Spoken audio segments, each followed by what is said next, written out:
Greetings and salutations, and welcome to Flintlocks and Fireballs, where a handful of mad actors will attempt to survive the treacherous waters of Dungeons and Dragons. I'm your host and Dungeon Master, and I'm joined as ever by Robbie, Plumped Pillow Bellekom, Sam, Comfortable Cushion Burns, and Ellie, Wet Blanket Sparrow. Today's three have been provided by Cora at the C4 on Twitter. Well, I can put out chip pan fires with my body, so who's laughing now? That's what I'm saying. If I'm a wet blanket... I gotta say, no, that's a good approach. I'm more powerful than the rest of you. Yes. You're less of a fire hazard. Yeah. Well. 3 hands on the ground. It's... Welcome back. 3 little people falling into the hole. Welcome back. We've taken a 2-week hiatus just before this. Welcome back. During which we've mostly spent our time trying to dig ourselves out of a well. But hello, it's good. I imagine it's good to hear from you again. If you just said hello back to your headphones, your iPad, like whatever device you're listening. We could have like half a conversation where they have to answer. Okay, so this is actually a good point. How have you been the last couple of weeks? No, that's fair. We've done well. The break's been nice. What have you been, have you been up to anything interesting? Ooh, that sounds dangerous. Are you sure that goes there? That sounds unsanitary. Nah. Well, must never be afraid to experiment, I guess. Experimentation is very much the spice of life. Speaking of the spice of life, did you... Oh, right. Ouch. Well, I can see how that might be a bit of a problem. But regardless, I think we should move away from such things as that. And before we pop off to the future, welcome back again, everyone. We missed you. We've missed you. And for those who didn't catch the previous time, we are currently on a new update schedule. We're currently on a new update schedule where we are doing 3 weeks on, 1 week off. With episodes coming up on weeks 1, 2, 3, but not 4. Week 4. We'll encourage you to listen to another fine podcast in the TTRPG space. And then on weeks 1 and 3, there will be bonus content. So when this comes out, there's going to be bonus content. But for episode 145, you're going to have to wait 2 weeks. So... speaking of knowledge of what is yet to come, because we're still here in the past, it's time for us to demand of future us what messages from the present. It's Future Jason with messages from the present. To begin with, we recently hit our 200,000th download. Huzzah! To celebrate this, we'll be hosting a Q&A session in the next few weeks. We'd love to hear your questions, so if you have a question for us, please just stick it in the Google form we've put a link to in the description. All the information is there. Thank you all for 200,000 downloads. This episode of Flintlocks and Fireballs is brought to you by you. As ever, a massive thanks to our crew members on the Flintlocks Patreon who help keep this ship sailing. There's a wealth of extra content and bonus features for patrons, including regular blog posts, extra stories narrated by the cast, artwork, and a monthly poll for the community to help design an element to go into the game. You can check it out at patreon.com/flintlocksandfireballs, link in the description. We are an affiliate of dnddice.com, makers of beautiful specialty dice since 2010. Whether you need dice because you're masquerading as a vampire, calling Cthulhu, or are some sort of Pathfinder gathering the magic munchkins, you can click through our affiliate link in the description and grab yourself or a friend some particularly sexy dice or a particularly sexy leather dice bag. We are also an affiliate of Zavi, fine producers of nerdy garments and handy household items. Remember, you can click through the affiliate link in the description and use code FLINTLOCKS20 to take 20% off clothing and FLINTLOCKS10 to take 10% off not clothing. And that's it for announcements this time. Back to you, Past Jason. Gosh, 2 weeks away and I can't actually think of anything pithy to say after messages from the future. Not that I usually do. Lemons. Lemons Bum. indeed. They do have a lot of pith. Yeah. Also bombs. How much pith do... It's time to begin Pithy bums. Flintlocks and Fireballs. Our land stands on the sabre's edge. Our cities are a powder keg. Brother chains brother, no one's free. A life on land is short, you'll see. So gather your muskets, gather your spears, we'll plunder the shores of Calcinea. No kraken, storm or spell we fear, so come and sail with us, my dear. Previously on Flintlocks and Fireballs, the party have returned from their sojourn to the Institute to try and figure out why the supply of new arms to the revolution had been delayed, and engaged in a number of other other escapades along the way. But they have successfully returned. It is the 19th, I do believe, of Falling Leaves, 1798.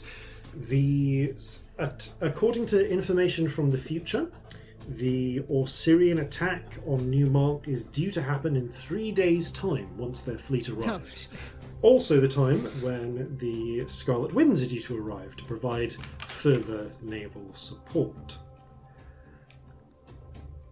However, it seems that the reason the party originally came to Newmark is starting to boil over.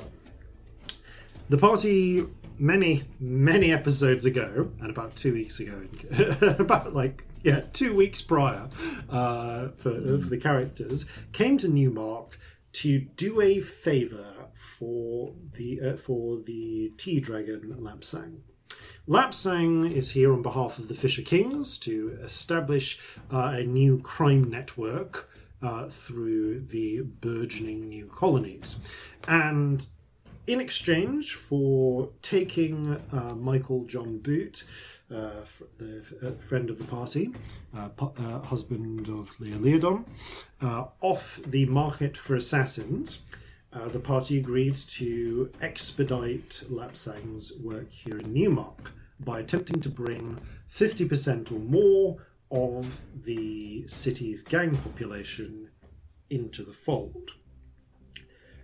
The party have made a lot of splashes along the way, but the other gangs have taken advantage of their absence to prey upon perceived weakness and try and restore the status quo. This has not yet happened, but it has thrown everything into an uneasy lack of equilibrium.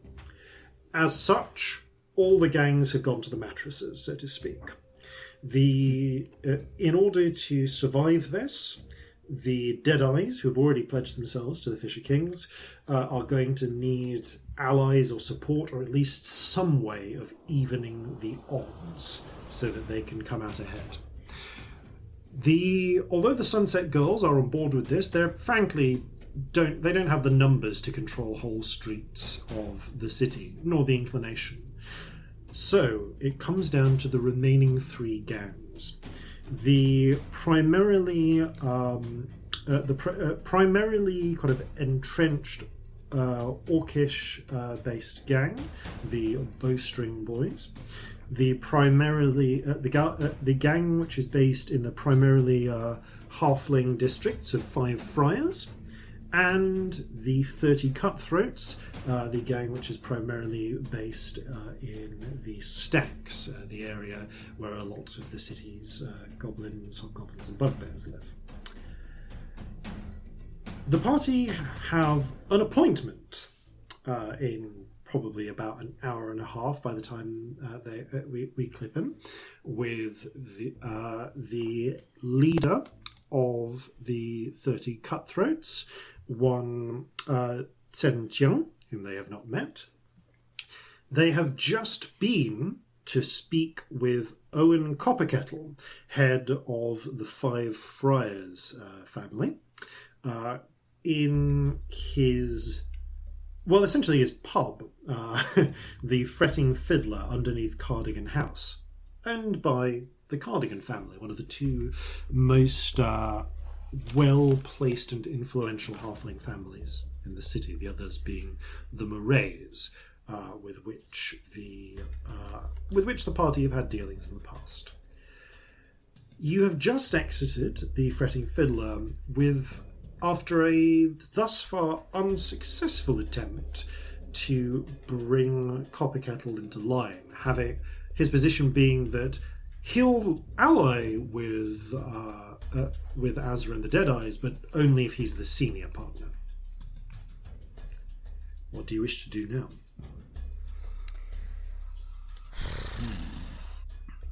I really don't want him running anything. Oh no, I was thinking more like, how does he end up dead? No, that's that. It's not really an option, is it? Is it an option? It could be an option. Bowstring Boys may do our job for us, but we can't really. Oh, we don't rely want on them that. in charge either. No, we don't. That's another point. Well, you do know where they're located now. you have an address for the Bow Street Gym and Boxing Ring, if you want to check them out.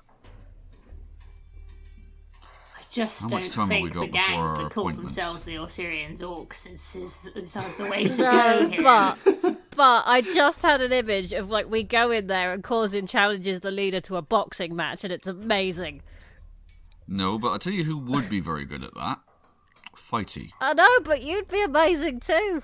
He'd be great. I mean, if that's what it would take in order to get them to back down, I don't think it wouldn't would. say no, but I don't honestly think that's going to be it. Like, if I go in there and kick 7 colours of shit out of their leader, they're just going to dogpile me. No, but Oh, like, it's such what a if good what if image. he's a betting man?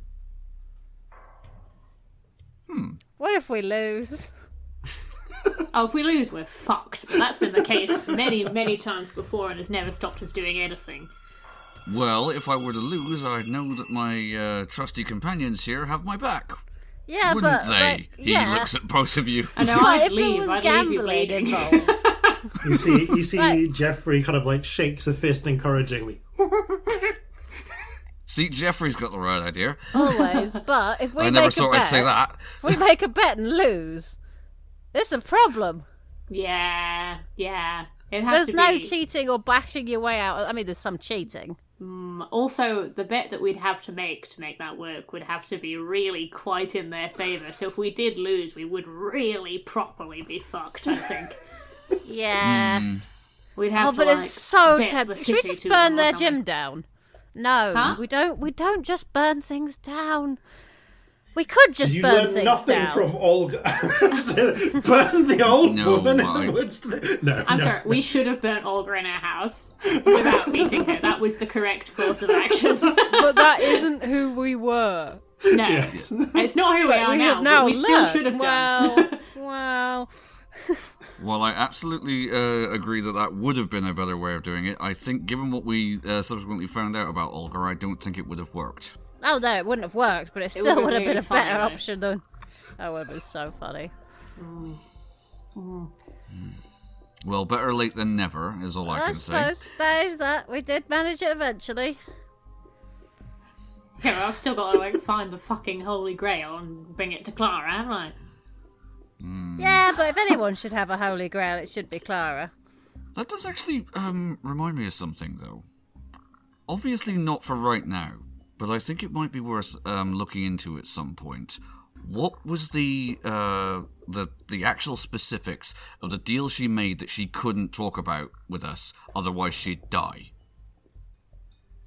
I mean, if that happened in a non-sanctum place, but I'd be amazed. But yeah, we should definitely try and find that out.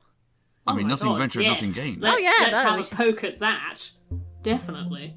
Yeah. I mean, not like Because- now, but Yeah, Yes. No, it's, let's prioritize it.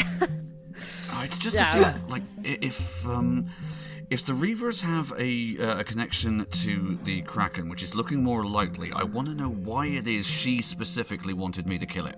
Yeah. Because obviously it would have served her purposes in some way, and that makes me uneasy. Yeah. on that tag, Given what we were talking about the other week, I did wonder about having another little look at that day at Barnacle Point and sort of doing the scry saying, show me the Reaver attack on Barnacle Point. Oh, yeah. Just in case there was one, because if there wasn't, then I won't get anything, but obviously we'd have to word it properly, so it'd be that one, but, you know, the date... I've not heard of one before or since I left, but, I mean, yes, absolutely. It'd be a way to tell if it did happen or not, you know? Yeah. Very much so, yes. And obviously, if nothing is different, then we haven't lost anything, you know? Yeah, unless there's one that possibly will happen.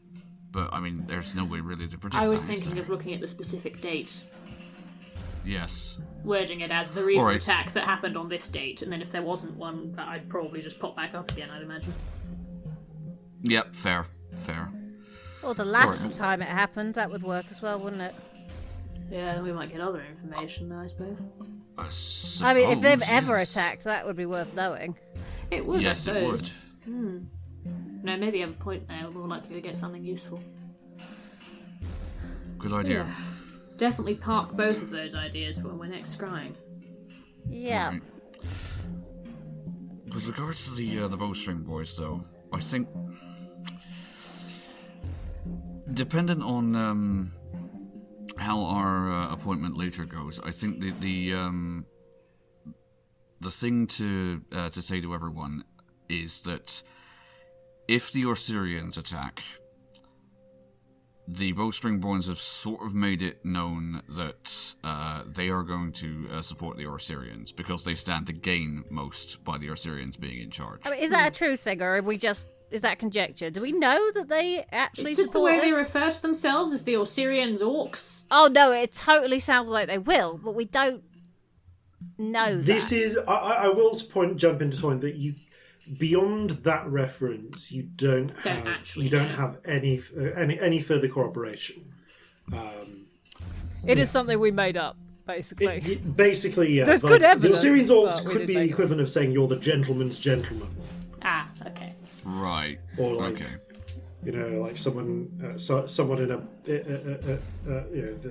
yes, I'm the real Englishman's Englishman, which is why you should buy, Again, which is why you should burn off cigars.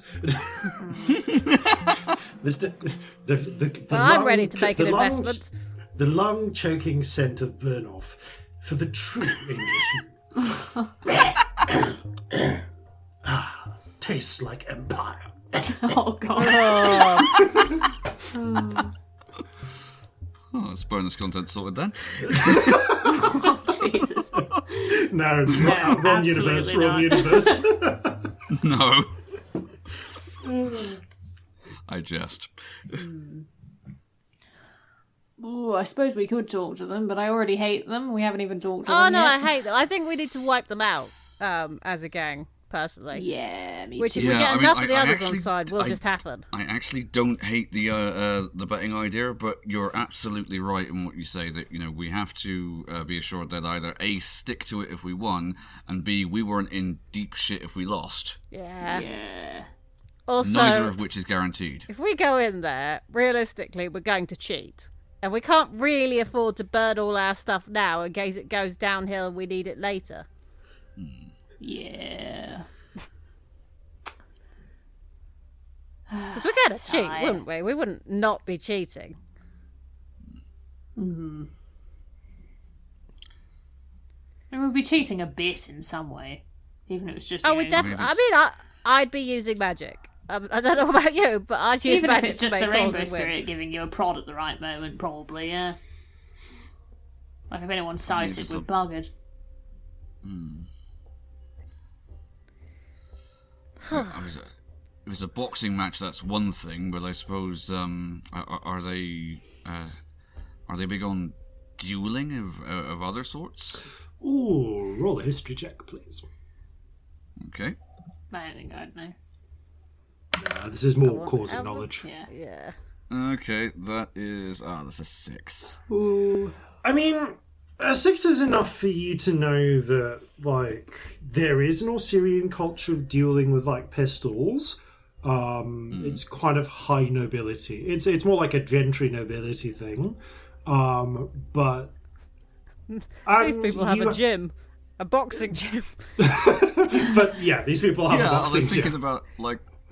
wasn't there that, Osirian noble who ratified the rules for boxing? Dunno. Yeah, but I don't think this is going to be that kind of boxing. No, true. I mean, I've seen It's going to be boxing. knockdown, drag out, bare knuckle stuff, I imagine. I've seen boxing when it's like not quite this like street boxing, but you know, still a fight. Everyone bleeds. It's not fun. It's very nasty. I still think Fighty would be more the person for that, but... Maybe that's our, like, option 3 if things go badly with Senchung. Oh, that's a point. Fighty has a lining for you. Has a waistcoat lining for you. Oh. Speaking of Fighty, has a waistcoat lining for me. I don't know where I got that information from. It just came into my head. Suddenly remembered. Yeah. Should go poke him for Oh, that. how conveniently remembered. Yeah.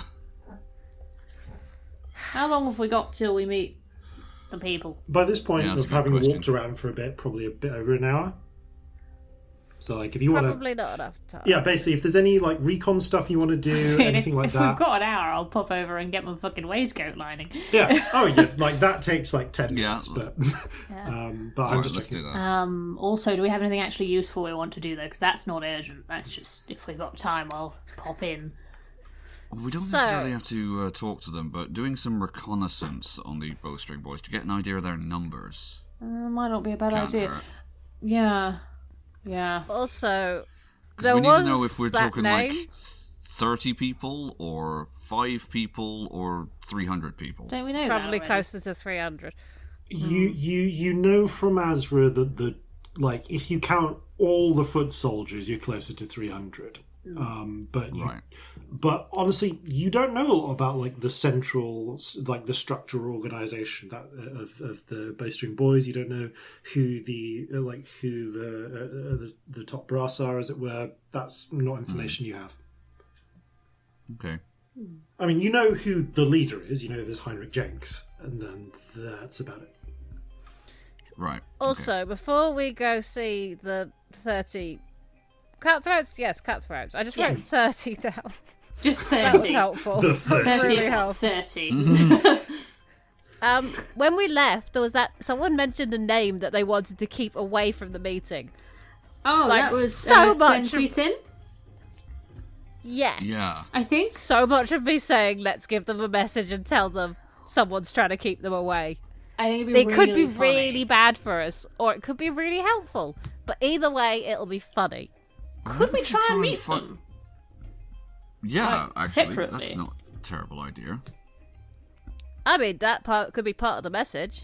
But like, if we have Yeah. half an hour spare, could we just meet up with them and try and learn a bit more? Yeah. Worst try. They might be reasonable. They might. I mean, the reason they might want to keep them away is because they might be a crazed murderer. I feel Or like they- ascending might tell us a lot on that fact, you know?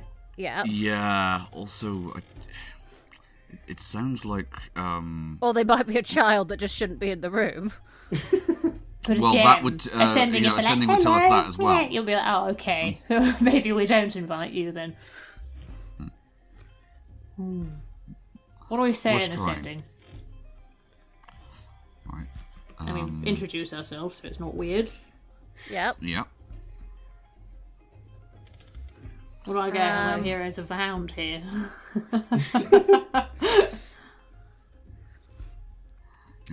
I guess we mentioned that we've got a meeting and that we heard on the like, I want to say wind. That's not a phrase.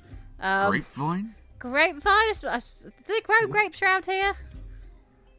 Not here specifically. I suppose but I think it doesn't We really matter, heard. does it? We heard. Thank you. I got distracted again. It happens a lot. I enjoyed it a lot, but I thought we might be there all day. So Oh, we would have been. yeah. We'd have been in a library looking up whether or not grapes grow locally. Realistically, that's what the end game was there. Probably. I think that's more of a Thunder's Watch thing. Sounds like a lovely day, but we do actually have like a life and death situation to deal with. Yeah, rather. Oh, we could ask Inky's friend.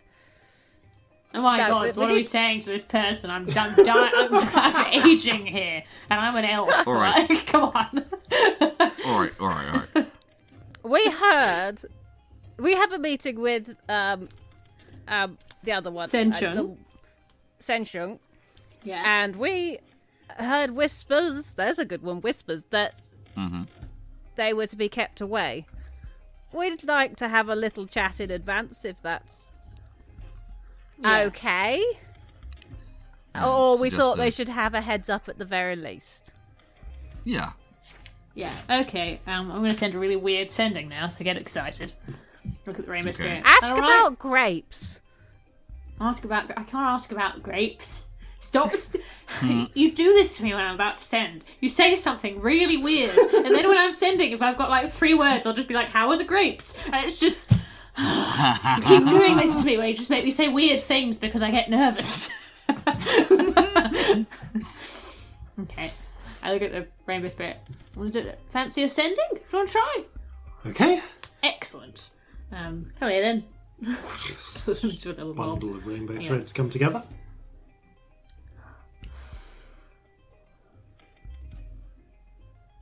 Celestia Stardust, Scamp, Corzin Horhace here. Meeting with Senchung in an hour. You're not invited. Fancy meeting before? Bye. Very soon, you get the bundle of spirit I wasted a lot of returns, words early in that sending. I was like, I need to say this really short. and you get a response of.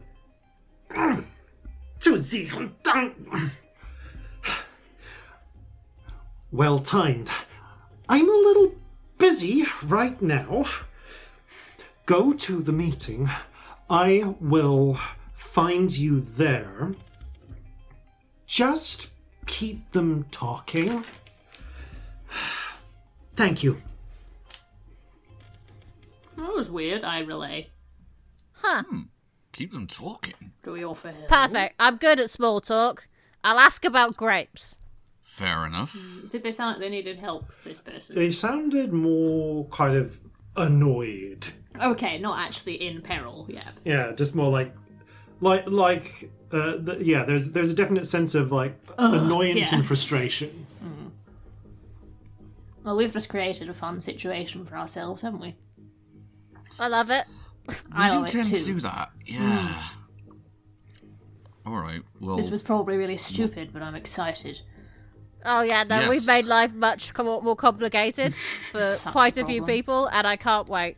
Well, It's probably us. I can't wait to find out who's going to be worse for. Never a dull moment, is it? Right. Okay. So, I think we should use the time we have left to go and do a bit of a reconnoiter. Yeah. Okay. Maybe I'll pop over to Fighty and meet you there. No problem. Best use of time.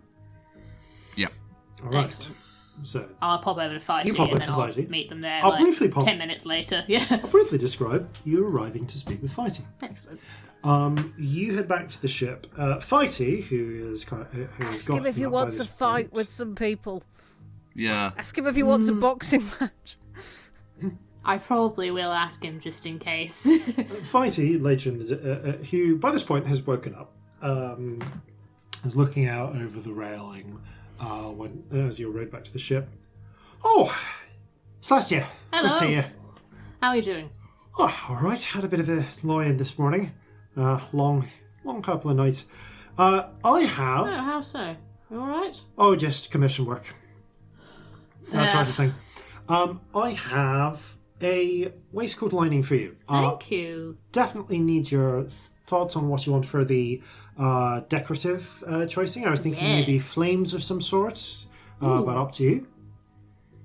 Still got a little bit of the thread left. Like, purple flames feels kind of badass. Especially because, we're fighting a nightmare and that, so let's... Yeah, fuck it. Purple flames on the waistcoat. Yes, right. It'll look amazing. I'm going to give you this lining now. Bring it back to me later in the day when you've got like an hour free, and I'll put all the embroidering on. Thank you. For the moment, if you come into the cabin I'm renting down here, takes you into his cabin and removes a... It looks much like a waistcoat, although it's purely in a lining, but it is this beautiful, glistening purple silk interior. Looks to be a little bit cushioned as well. And he kind of takes your waistcoat off you and very deftly, very quickly just hand stitches the lining into the waistcoat. Right, now let's... So fast, that's fascinating. Practice. I have so much envy. Practice makes perfect. Now, a little bit about how this one's going to... best effects for this. So took a little bit of time to work on this, and as I said originally, you've kind of got a passive sort of deal and something you can do a little bit more directly.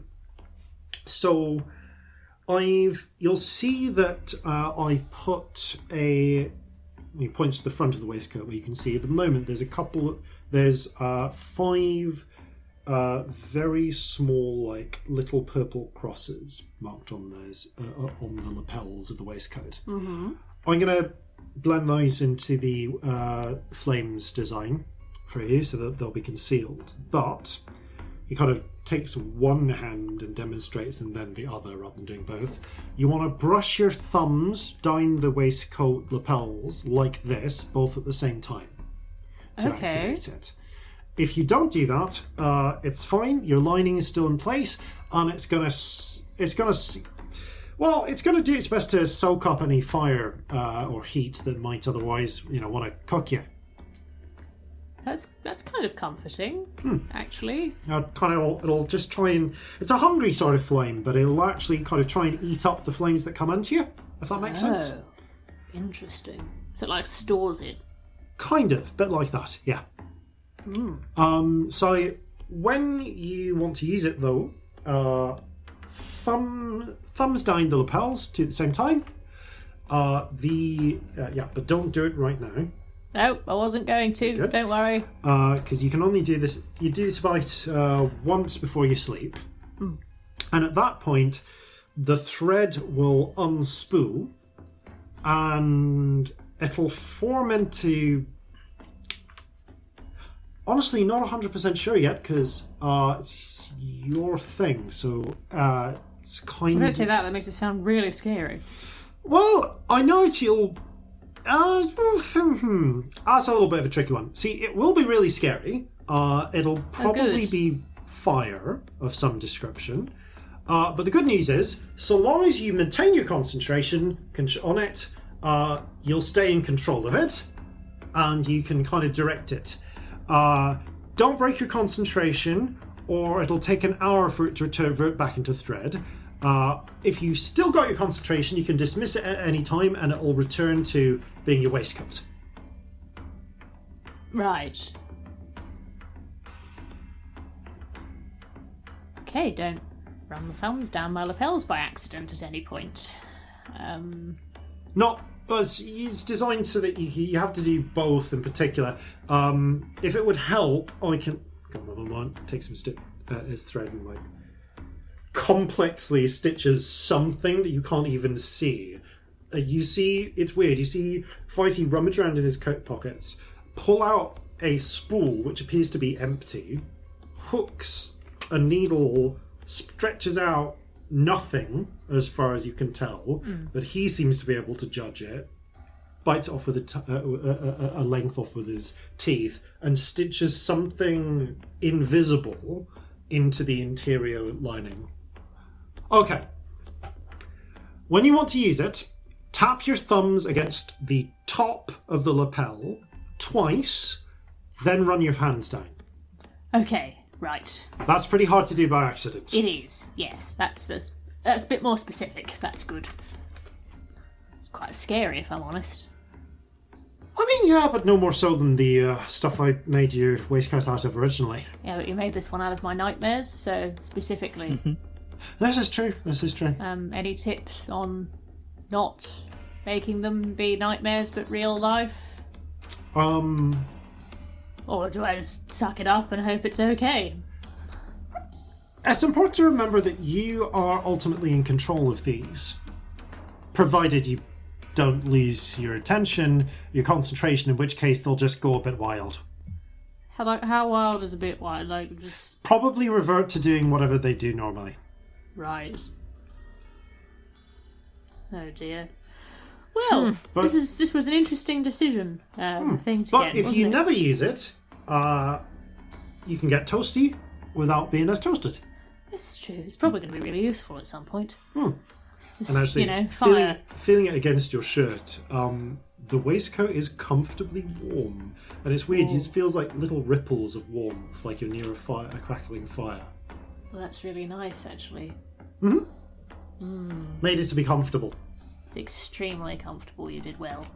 Just one thing to be aware of: while it's out, you don't get the fire protection. It's an either-or thing.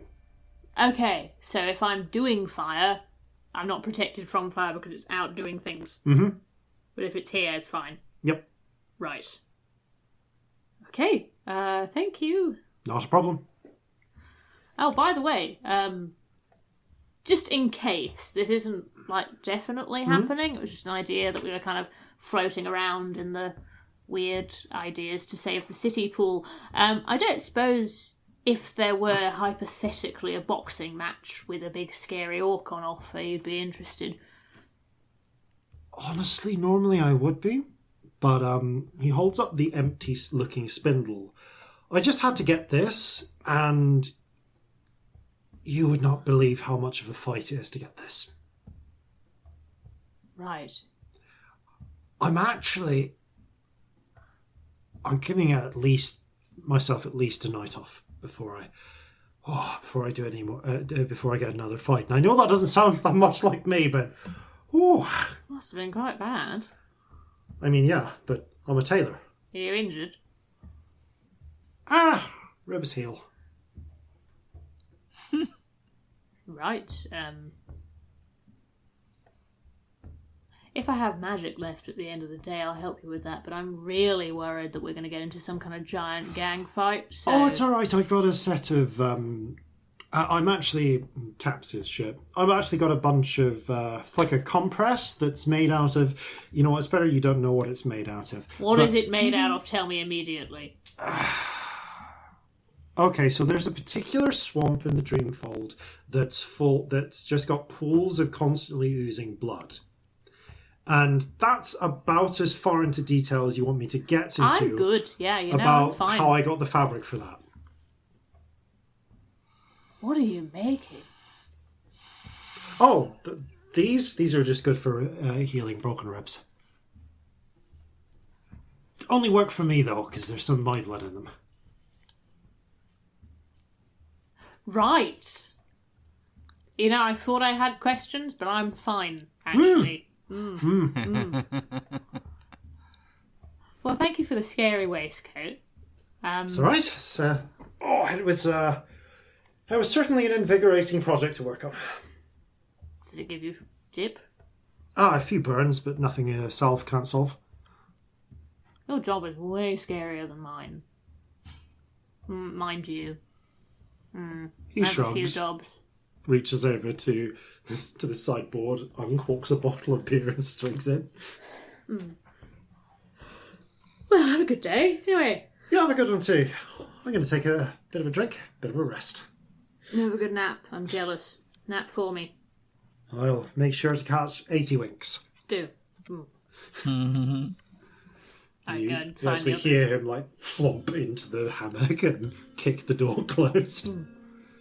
So, fire resistant. You have fire resistance, and once per day you can use an action to conjure something. Conjure something. Yes. Excellent. Something. And yeah. Fabulous. I'll do that at some point. Yeah. So, and that something is under your control for as long as you concentrate. You have to concentrate on it like you're concentrating on a spell. So you can't have a concentration spell at the same time. That makes sense. Yeah.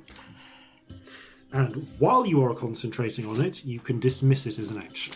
Mm-hmm. Okay, so meanwhile, what were the pair of you doing to prepare for your recce? How are you reconnaissancing? Okay, so we know more or less where it is geographically. Mm-hmm. Can we walk past it and then climb up an adjoining building? Sure. I need a stealth check from both of you to kind of nonchalantly walk without drawing too much attention. Disadvantage unless Corzin stows his weapons in a bag of holding or something. Yeah, I think I would for this because we don't want to draw attention to ourselves. Yeah. So Plus the fact it's like, we want to look like we're just going somewhere else. Yeah, you are, for the purposes of this particular point, you only have a pistol and your boot sacks. Because the other stuff is cool. A bit obvious. Okay, can I have a stealth check from the pair of you initially, and I'll get one from Celestia in a few minutes when she joins you. Okay. New dice. Haha. New dice, who dis? This one's got a 17. bluebird in it, and it rolled badly. This one's all right, though. That's a 19. Okay. I have advantage because of my cloak. Yeah, and pulling the hood of your cloak up, you kind of slightly attention is diffused a bit from you, Scamp. So the pair of you go to take kind of do a bit of a walk around the bow area. So the Bow Street gym and boxing ring is very much... Sorry, I've just looked in my inventory and seen that we have a potion of giant strength, so if we do need a boxing match... Yeah. Oh. Give it to Corzin. Oh. I forgot we had it. I was doing that thing where I was like, I'm just going to look at my inventory and see if I have any brainwaves. But anyway, please carry on, by all means. It's all right. It's actually It's so tempting. So it's all the way in Bow Central, so fairly in the middle of the Bow District. And Bow is interesting, like with Five Friars. Sections of it are poorer, sections of it are richer. Bow Central is the nicer part, with it getting housing getting a little rougher towards Bow East and Piper Docks, where the wharves are, and also towards Bow West as they start to get really into as they start to, frankly, butt up against Five Friars. You find yourselves manoeuvring onto Bow Street itself, though, which runs through Bow West and Bow Central. And on that west and central border, you find a very sturdy-looking red brick building. Oh, that's not going to burn easily, is it? Indeed. It is... it's actually... In a way that is not unlike... I would actually say not unlike the Deadeyes, there are two buildings, one on either side. The heavy solid brick back of the structure is where you can see the boxing ring and gym are. And it's basically a sort of rectangular building with with what looks like a bit of housing on top, apartments and the like. But out round the front, there is what appears to be a club of some description. Probably also a sort of cafe and light restaurant during the day, but you can see that there is a stage inside. And although there's in most places things are a bit shut up, the club itself, the club itself, the Bowstringer, is actually currently packed with daytime patrons. A lot of people, a lot of them quite heavy set, mixture of orcs, half orcs and humans, are sat around eating sandwiches, drinking tea. In some places it's quite fancy sandwiches and tea, other places it's more like, builder's brew, and a thick bit of ham between some slices of bread. There definitely seems to be almost a hierarchy with some of the some of the ones closer to the stage, better dressed, often with some with caps or hats, whereas those on the outskirts tend to be a bit more roughly dressed.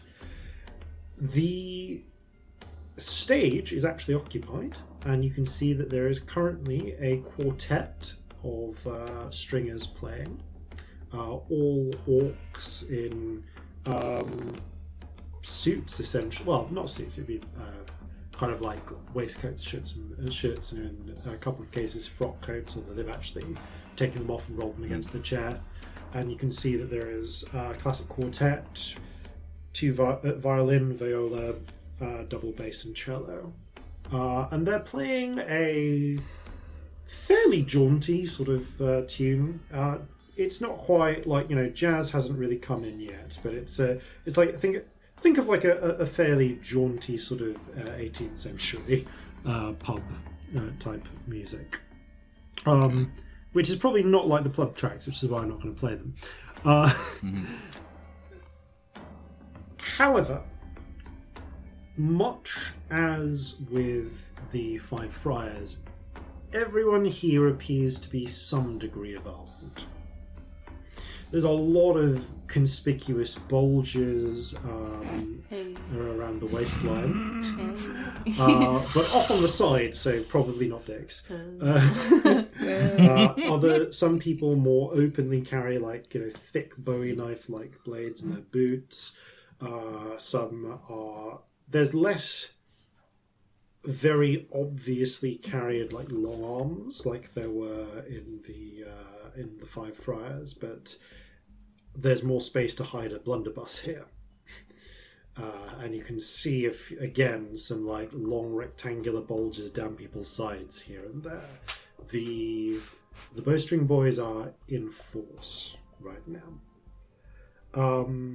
You take the opportunity to blend into a group of people who are actually, basically because of the time of the day, you're able to get a lunchtime crowd who are running out of the factories, which are still working, or the docks, and use that as an opportunity to move through the streets without your distinctly non-orcish silhouettes showing up.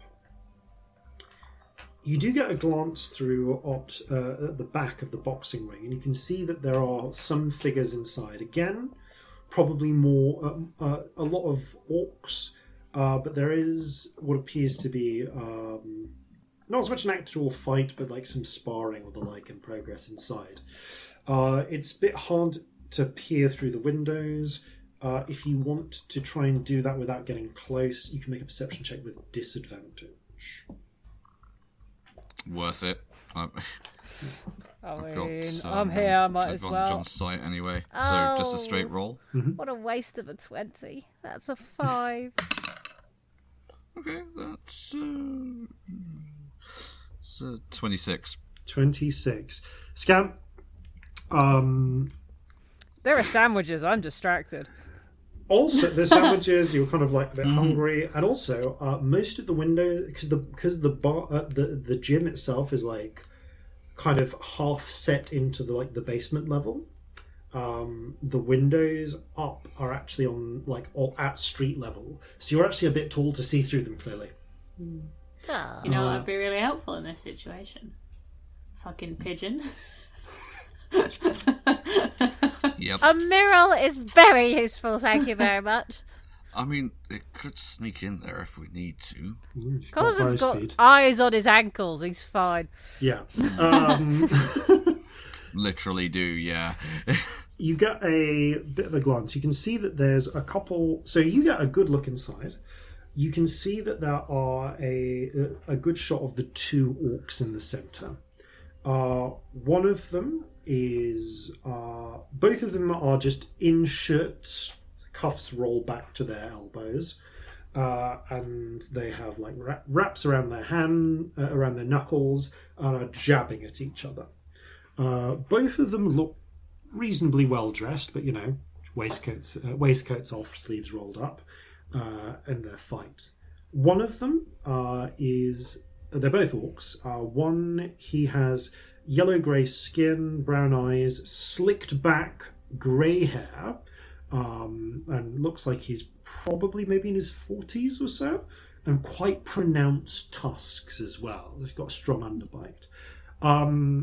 Honestly, Corzin, roll a wisdom check, please. Wisdom check, okay. Oh dear, that's a 6. Looks like he's a good fighter. You can't really measure the distance between the two, but they seem to both seem to know what they're doing.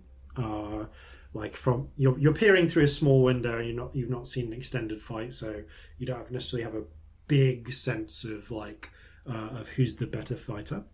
The other seems legit. Yeah. The other person who's in the fight at the moment, you can see is this is actually another male orc. Sorry, actually no, this would be a female orc. She isn't actually. She's a little bit bigger, a little bit broader. Has got a greenish tint, grey tint to her skin, and you can see there's like a bit of a wild grin to her. She's not boxing. She has what looks like a length of wood, like maybe an axe handle or something, and is like swinging it at the other orc, while the other orc is like ducking back and like batting it aside and trying to get jabs in regardless. So she's got a solid reach advantage. There are a number of other orcs watching from the sides, but a few stand out that you can see. You can see, I think this would be 1, 2, 3, 4 additional orcs that kind of draw your attention. 3 of them are obviously armed, and they are leaning back against a bar and having like a late morning kind of noontime drink. One of them is an orcish woman who's a little more slender than some of the others. Still pretty muscled. They're all pretty built here. But she looks like she looks like she has more of like a fencer's build or something. And that is borne out by the fact that she does appear to have a cavalry saber, of all things, at her hip, displayed quite proudly. She's kind of whispering over to a beefy, a beefy-looking orc who's like bald and has a kind of like one of the you ever meet those people who just have a perpetually slightly wide-eyed look. Yeah, he's got a like the lady with the saber, who I'm going to call Saber. Well, she's in like a nice long coat. She's got a nice sort of long coat and waistcoat going on. This chap, waistcoat, rolled back sleeves, and you can see his weapon of choice because it's lent on the bar. It's been some time since you've actually seen this, but it's a butcher's knife tied to a stick. Right. It's not tied to. It's literally a knife on a stick. It's doing a Tomb Raider. Knife on a stick. It's been a while since you've seen someone with just a knife stick for a weapon. This pales in comparison, though, to someone who next to him, a quite built-looking orc woman who would not be out of place in your armory. You can see that she has 2 pistols at her hip, but she also has a pair of long arms slung across her back. One of what, peering through, looks like a rifle, which she's acquired. Probably taken from that initial run of weapons that were brought into Newmar. And it's not exactly a blunderbuss, but it is sized up. She appears to have an elephant gun. Wow. Next to... Yeah. So, and she's leaning back and like sipping and just studying the fight. How big is an elephant gun? Like, vaguely. I mean, what I have in my head is like a very long-barreled, double-barrel shotgun. Yeah, that's kind of what you're thinking. They're like really... Like that, but it's a single barrel. Oh. Okay. It's an oversized friggin' weapon. They're really like fat as well, aren't they? Yeah, they are. This thing is... Yeah. This is meant for launching wide-bore ammunition at the large-bore ammunition at elephants and possibly dragons. I was gonna say, we must be thousands of miles away from the nearest elephant. You don't know what you like. I mean, you've not been into the wide plains of Sunder. We also don't know what Reginald's up to right now. So, True. True. The last one almost doesn't get your attention. He is slighter built than Even's saber. But you see, just slinking at the back, like at the edge of the bar, having a quiet drink to himself, watching, is an almost ordinary-looking orc, like compared to like. 'Cause there's more than these 6 orcs in here. There's like a bunch of what you might call spear carrier orcs, and he blends in with them. He's just got a waistcoat, rolled up sleeves, and a drink. But 2 things that stand out to you. One are the pair of knife hilts that you can see in his boots. But the other, on the arm, and you see it as he lifts his arm to get a drink, is he's got an arm tattoo of a noose around a grinning skull. That just seems to bring him to your attention. And it's about this point, studying these, that Celestia arrives. So can I ask for a stealth check, please? Yeah, I also don't know where the other 2 are, so that's fun. But... Oh yeah, you're wandering in to like try and I find... feel like I've got my like stone on the side of my head. I'm just like, hello, till like one of the messages back. Near the bar. Near the bar, I can't thing. see you. The boxing thing. There's a like. We're up over here. It doesn't help. I can't see you. You can't just say over here.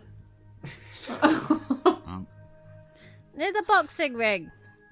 Outside the boxing club. I'm near there. What did you roll? I actually rolled decently. There's no excuse for how stupid I'm being. I rolled a 21. Okay, you actually do a pretty good job of not drawing too much attention to yourself, which is impressive. Impressive. It helps that you do that as you come around a corner with a crowd. You see that the quartet are picking up a particularly jaunty tune, and a few people are like tapping their feet, drawing their attention. So you take advantage of this to wander up, and you actually just full on bump into Corzin from behind because you're not looking down. Oh right, there you are. Hello. When you said here, you meant here. I guess. Yes, I mean actually here. 3 of you shift into a little alleyway.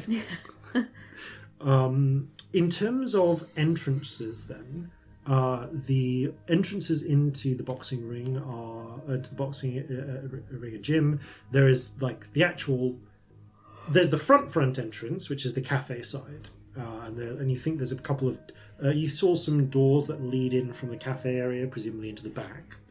There appears to be some sort of rooftop entrance because there are at least some orcs up on the roof, presumably serving as rooftop guards.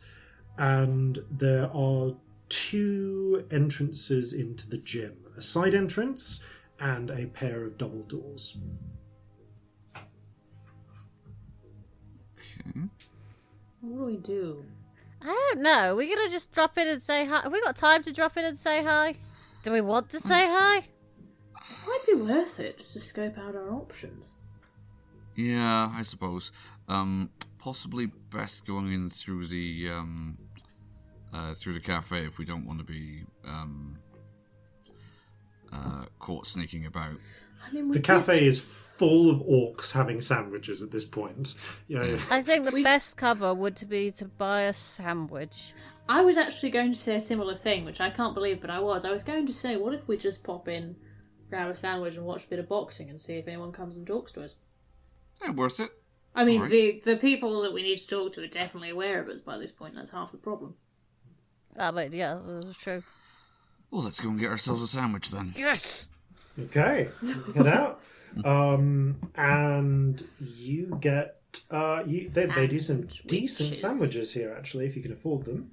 For the princely sum of 2 coppers each, you are able to get a...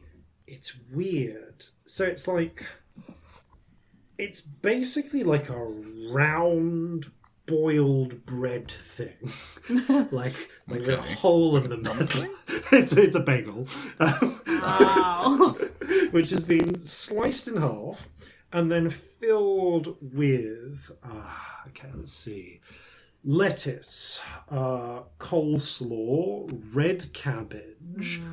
cheese, a second cheese, which is a little bit creamier and melted, bacon, what appears to be salt beef, mustard, and salt beef. oh yeah, and salt beef, mustard, a layer of gherkins and some sort of salsa. It's thick enough that there's a couple of like skewers going through them. Okay. The half orc lady at the counter is like, that one's the special. 3 of them, It please. Thank you is very much. All very right. special. Could I have one for my monkey too, please? 4 of them, please. She like raises an eyebrow at the monkey, but do you want that as a child portion or? Nope. Nah. Okay, that'll be another 2. That'll be He'll another take 2 your penny, finger please. if you try and give him children's portions. Or he'll just eat mine, which is his favourite trick to do. It's really galling. He eats my food and then he shits it out in my bag. Please take That does your seem... please take your bagels, and you can there's if you can find a seat. Good luck. Thank you. Thank you. She just at that comment about monkey shitting, just like gently ushers you to the side. There is actually a lack of seating, so you kind of have to just like stand against the side, but with the little plates that they give you. Actually, no, it's just a bit of fabric that you kind of eat with, wash it and wipe your hands afterwards. About halfway through your sandwiches, then, an orcish woman in a waistcoat and rolled up sleeves comes by. Good morning. Morning. Mr. Jenks cordially invites you to join him for a drink in the bar. Ah, how kind. Thank you very much. Well, we are available. Those are good sandwiches. They're very They good. are. Feel free to bring them with you. The orcish lady, who you actually... actually, I'm going to say that you do recognise her, Corzin, upon seeing her. She's pretty... so she's actually pretty built at the moment. She... Sorry, yeah, you recognise her. Her voice is a little bit calmer than you expected, because you can see she's got a bit of she's got a couple of bruises showing up. Appears to be the lady who was fighting with the axe handle a few minutes before. Oh boy. She gives you a grin. You can see there's a gap on one tooth and beckons you in. You find yourself coming into through the side entrance of through the back entrance of the cafe, down a little hallway where a couple of orcs who are leaning against the wall, kind of like cleaning their nails with pocket knives, glance at you as you pass, and then into the boxing ring and attached bar. There is, you can see toweling down is the orcish man you saw before with the greying hair, and as he kind of wipes the sweat from his face, he looks at them. So, envoys of the Fisher Kings, am I right? Yes, hello. I am frankly insulted that you did not appear sooner, but I am glad to see that you have come to grace my humble little gym with your presence. Well, as you may have heard, we have been out of town on business, unfortunately. Of course, and so glad to see the three of you returned. Can I get you something to drink? Light it's it dark. fucking Robert De Niro, and I just like Robert De Niro, the orc. I'm sorry, this man is played by Robert De Niro. Anybody else? Yeah. Yeah. I'm hearing it. Yep. I'm definitely hearing it. I'm just gonna write that down as my voice note. Much easier. Yeah. So, do you want light, dark? What would you like? Ooh, dark, please. Looks to the two of you. I'll go dark as well. Can I have another of these sandwiches?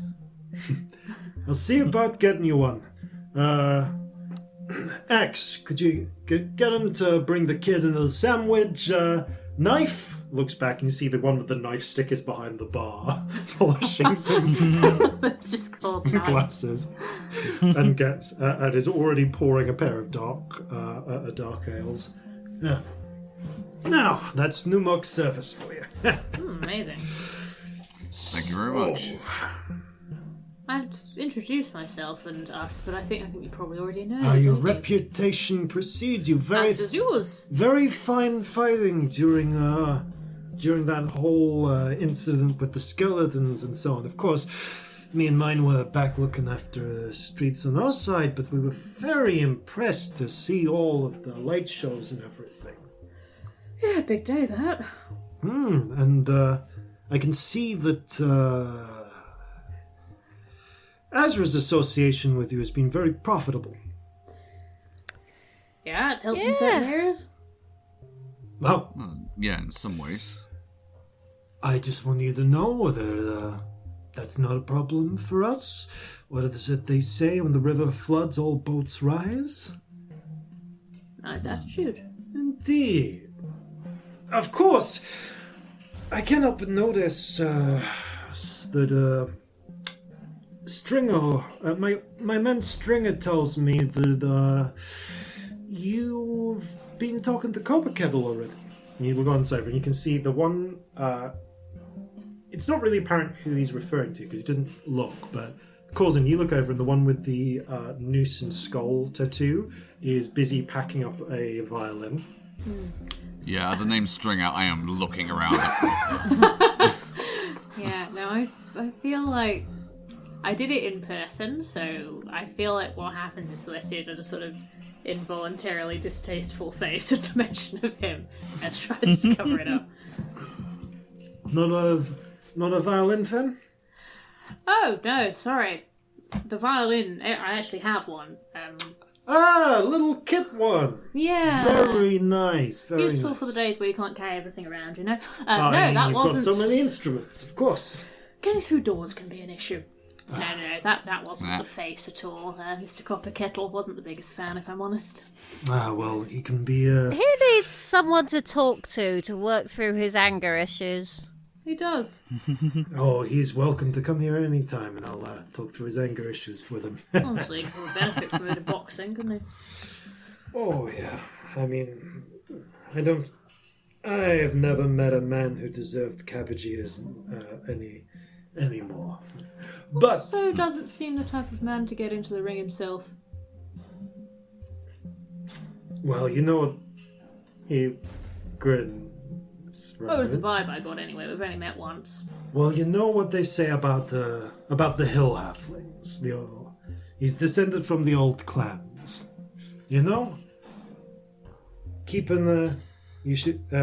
gotta watch the horizon, and if you can't see him, it's because they're already behind you. Oh. Honestly, seems a decent tactic. Corzin snorts slightly. He's can be a very showy sword.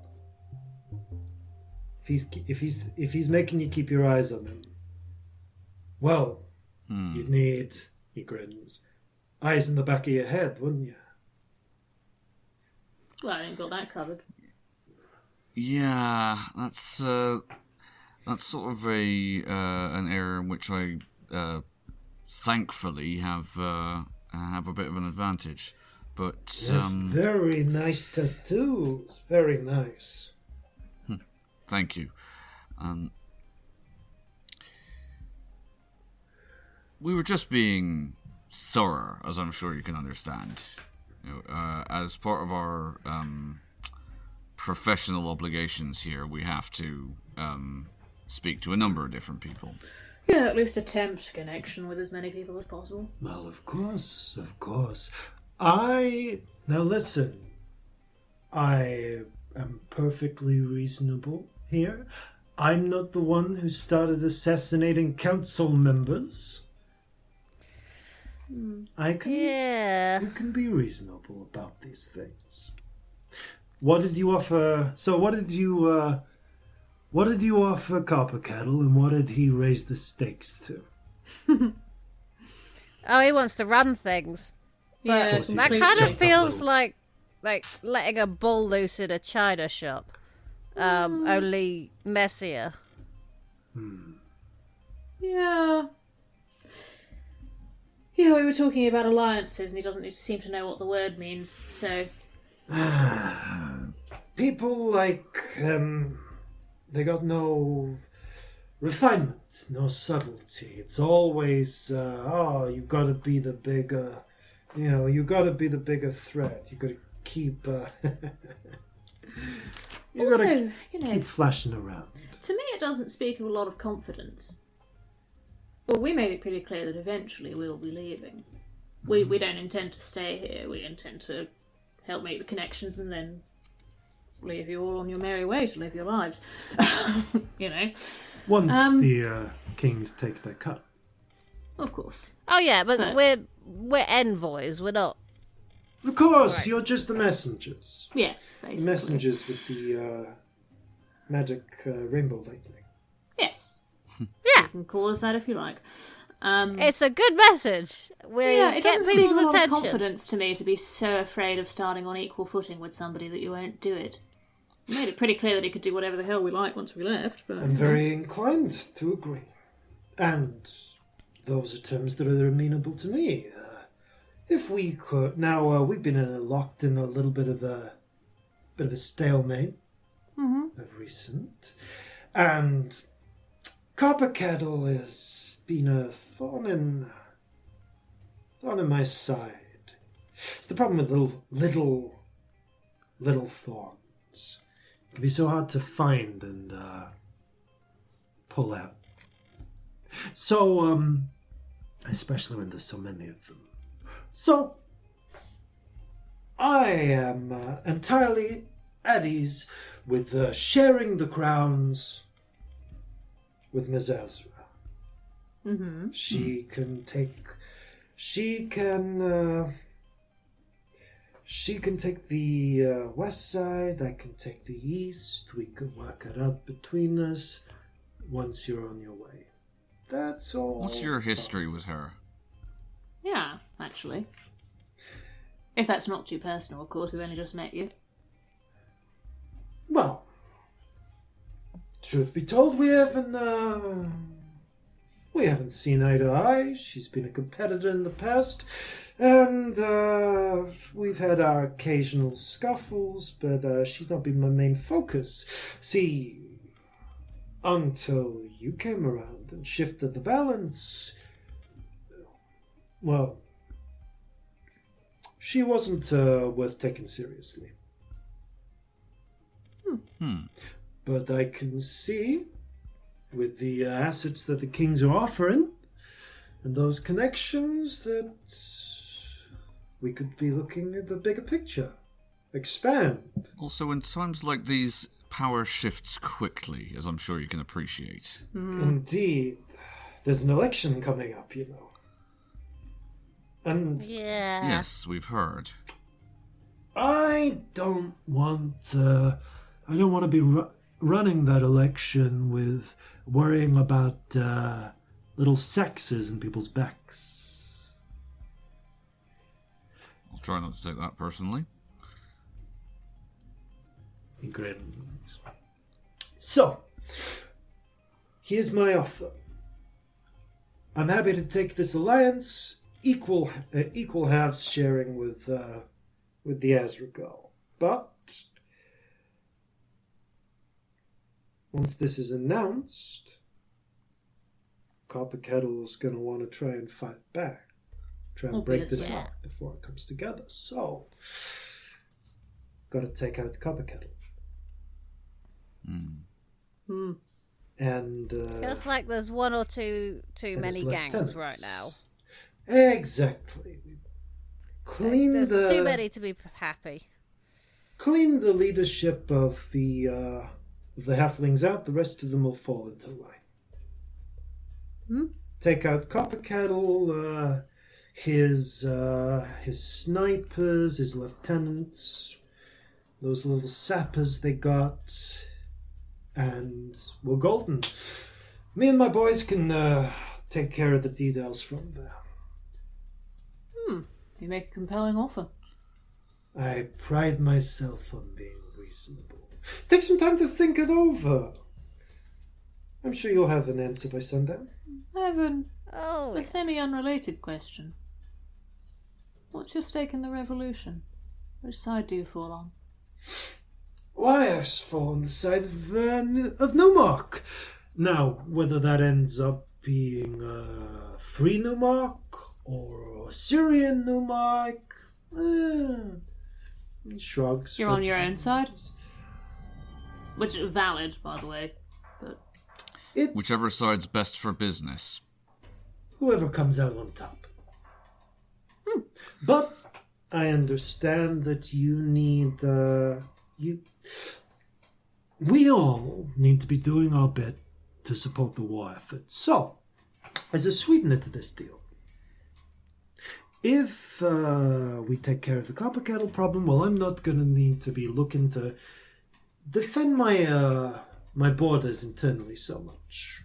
Which means my boys are going to be free to help out with the big fight. And little buddies tell me that Command is worried about that coming real soon. very soon. Well, then we better clear... This would be a problem to clear out sooner rather than later. Oh, you've given us some good things to think on. Of course, I am What very about the, reasonable... I like to think of myself as a very reasonable orc.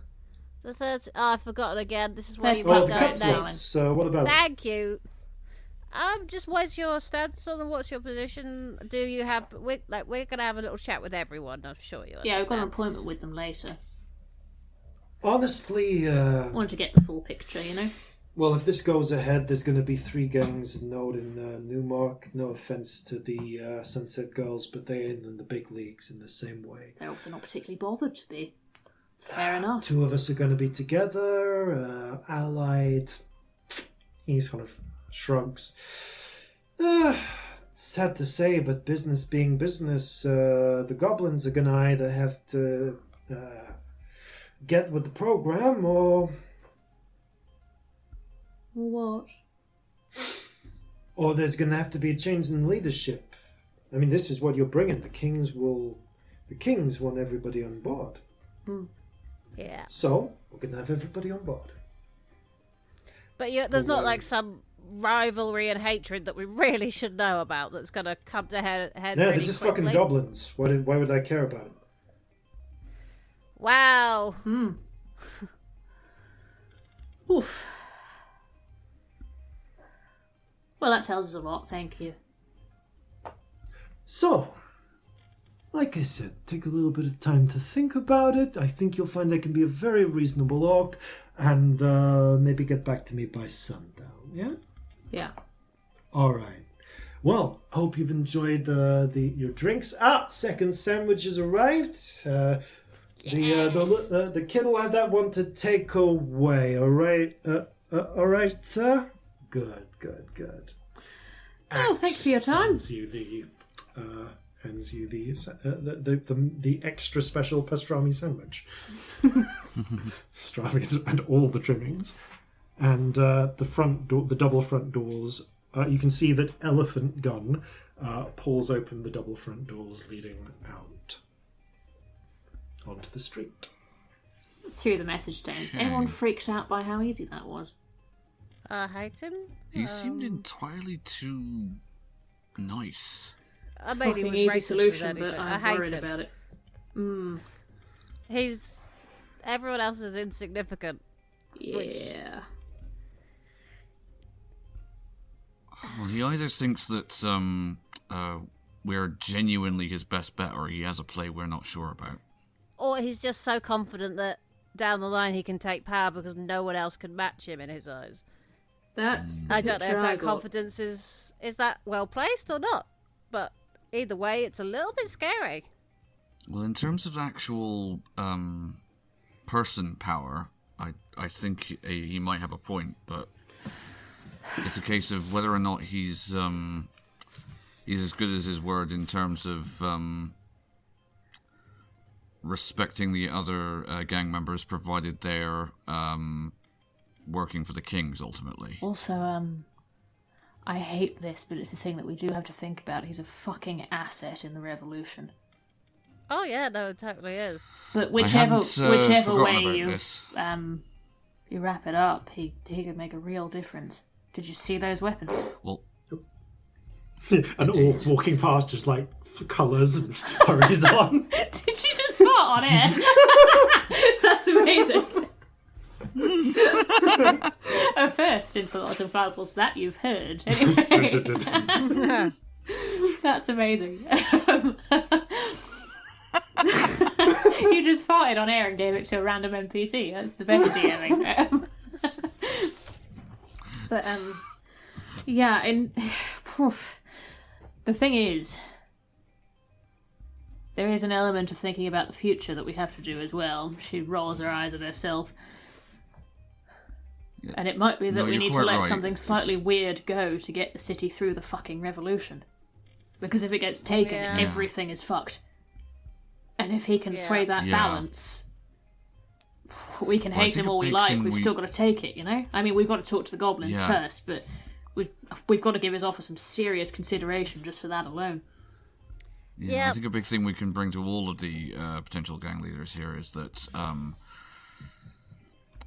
whatever way the wind ends up blowing, if they're on the side of the revolution, they'll have a much bigger influence in the long-term future of Newmark. I mean, this one's the politician, eh? This is what he wants. He wants to run the government, and he'll win the election. He won the last one. Not personally, but you know. His person won the last one, yes. Which is a much safer place to be. Scary. I'm not a fan. I know he's an arsehole, but he also... They're all arseholes. That one Everybody's that wasn't an arsehole. arsehole. They are might be our that crime friends. They're our crime friends with their that- dicks. It's all dicks and arseholes here. Suddenly I like Azra. Suddenly I mean, in Azra's my comparison- favourite, and I fucking hate her. Well, no, Sunset Girls. But also, Actually, no, I like they're- them best. But they're not on the same sort of level. They're not looking to be. They've got their own thing. They do it very well. They're also the only ones that aren't just, like, casually intolerant. It's basically the difference between, like, Jesse James and Al Capone. Like, they're both very famous and significant, but one of them's operating on a different scale. Yeah. Yeah. Alright, well, post-revolution, then, which do we think is likely to cause the least amount of trouble? Or is going to be kept in check at least by the others? Literally whoever is in charge is a fucking nightmare so far. Yeah, so maybe the goblins. Who knows? We haven't spoken to them yet. Yeah, well, we haven't spoken to them yet, so let's go and see what they Wouldn't have it to be say. lovely if they were like, amazing, let's have a tea party, and then it was sorted? That'd be really nice. And we can find out. Maybe it would have been, but we called someone in who's going to call them. And we'll find out whether or not you are going to have a tea party. Just as you approach the unlucky dragon, after these, no doubt important messages. No Altmark Times, no Altmark Times. Fort Beatrix issues final ultimatum. No Altmark Times. Civil unrest in Thunder's Watch. Read all about it. No Altmark Times. Culprits of the Golden Krantz and Guildenstern bank heist still at large. 2-for-1 offer on a tea of your choice at the Unlucky Dragon. This month only. Coupons accepted. No purchase necessary. Terms and conditions apply. And welcome back. As you make your way into the stacks, you turn to the large, kind of utilitarian looking from the outside structure of the Unlucky Dragon.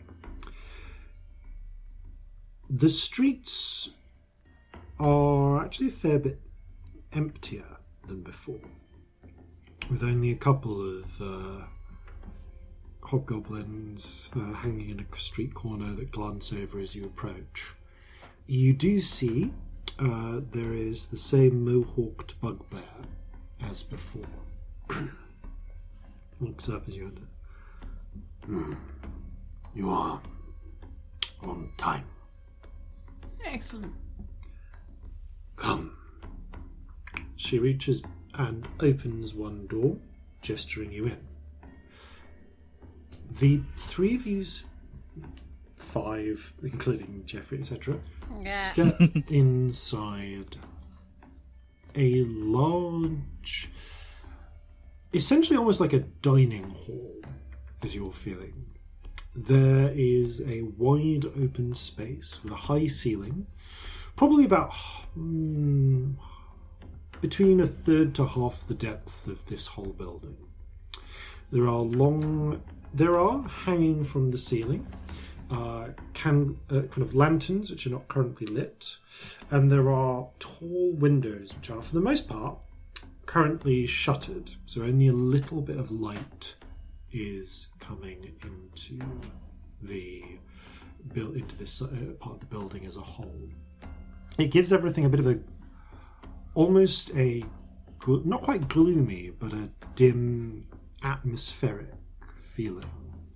There are benches and trestle tables out for potentially scores or even hundreds of people to eat from, and you can see to one side there is like a set of serving tables where someone could provide large amounts of cheap food, usually with the aid of a ladle.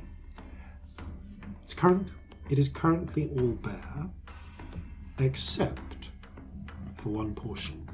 At the far end, there is a sort of raised up platform, which kind of like you can see is like a stage where you can imagine people sitting on a high table and looking over things.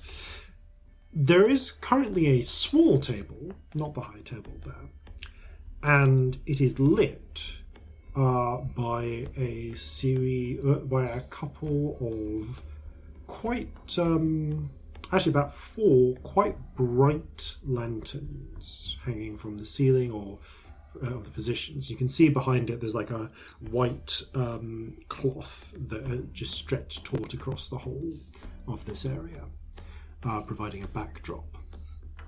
In front of that cloth at the table there is one person, what appears to be an elderly goblin woman with thin white hair tied up back in a bun, faded orange skin with layers of wrinkles. pair of bright yellow eyes, and a baggy kind of navy blue, slightly faded top with wide sleeves that tie off just below the elbow. Well, they don't even tie off, they just hang just below the elbow, so her forearms are exposed. And wide-ended grey trousers that cut off below the knees. You can see that, you can just make out that she has sandals, and there is, in a little bowl nearby, a gently smoking tobacco pipe.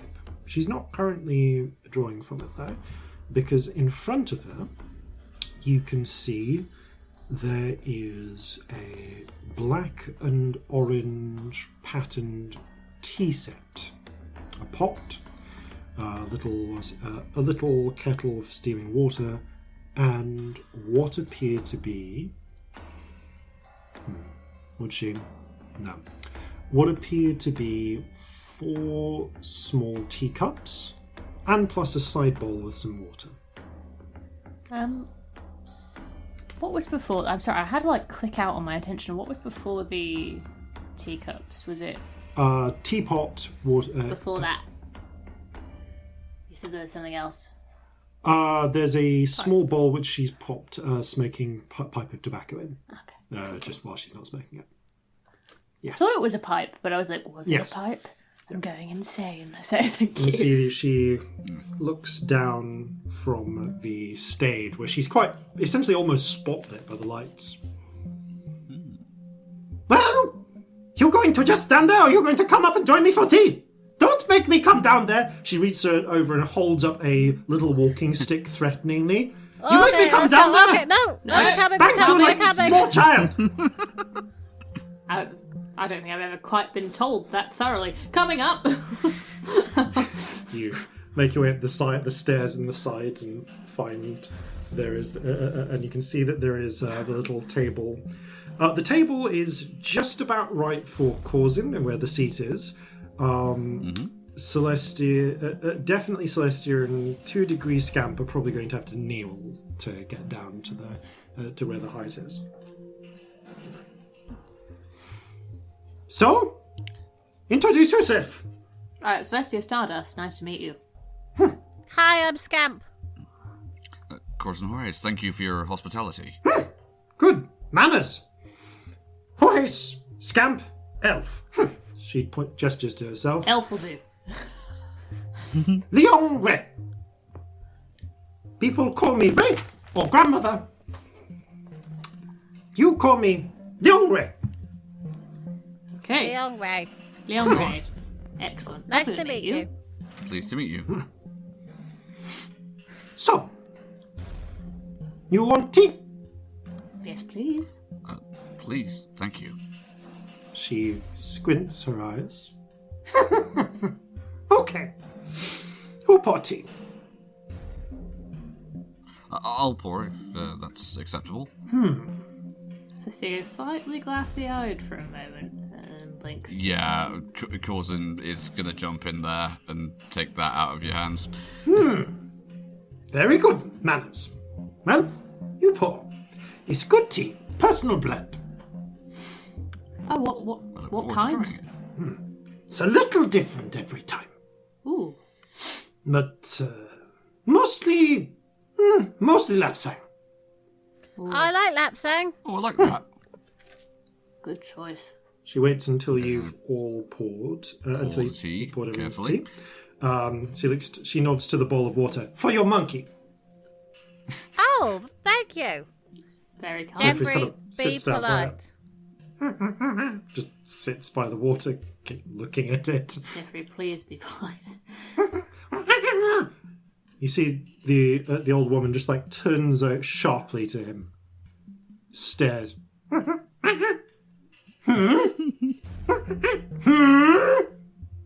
Jeffrey sits down, crosses his legs. I'm sorry, did you just manage to shut the monkey up? Apparently she did.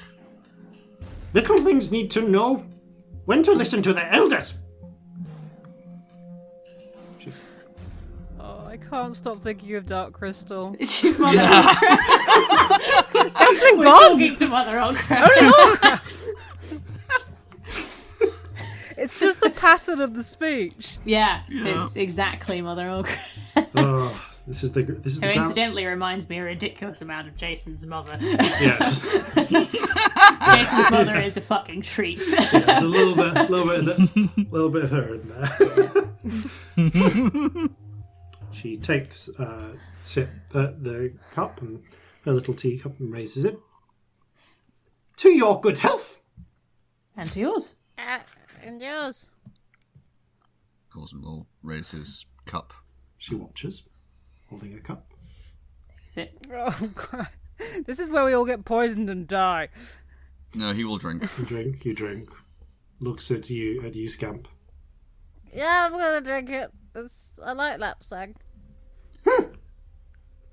How Good. is the tea? It's good. She nods. Poisonous. Good thing it's not poison. Takes a sip for herself. That would take care of problem, Well, would it would not? put, No, put rather a damper on the The proceedings, Chamberlain wouldn't it? now, then. it really would complicate life. Yeah. Not for us. Simplify life for us massively. Hugely. Yeah, hard to have a conversation if you're dead. You depends who you are having conversation with. Very true. Very true. Although, as I understand it, you need specialist expertise to have conversations with the dead most of the time. True. So, you, 3, 4, 3. You come. You tell me where you come from. Like originally? Dover or... originally. Jova. That is nice. What's... Have you ever been? No. Never been to Jova. Tell me, what is Jova like? Oh, well, Not that different, really. yes, I mean, rather varied. People are, the same but different, I suppose. People everywhere, but except when they are not.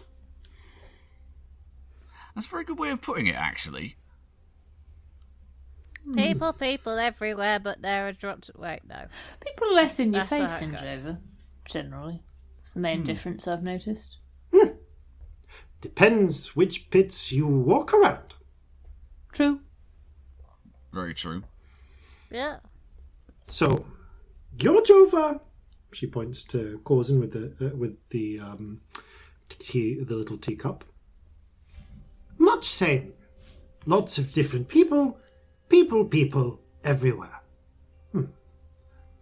What about you? She says, looking to Scamp. What is your Jova like? Complicated? Which I guess makes it similar to this. We not see many tiefling here. Most go to secret place. Pirate place.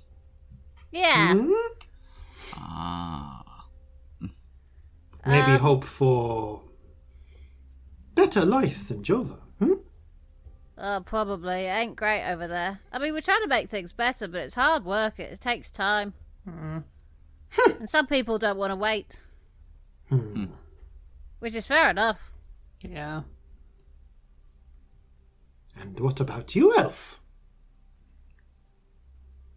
What do you mean? What was Jova like for you? New? My first sky was in Jova. What was that like? Big.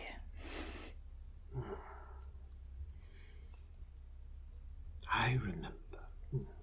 Yes. Big. What was Jova like to live in? I liked Jova. Lots of interesting folk, interesting places. And much same for you then. People are people, except when not. People are people, yes?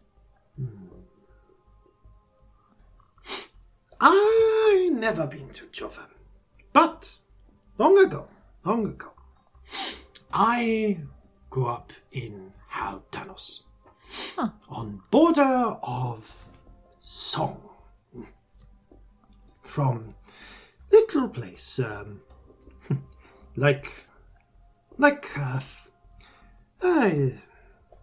Ongwe. Not you. Maybe you go visit Ongwe someday. You go to Haldanos. Would like to. Can't. Does not exist. What happened to it? Song happen. People are people.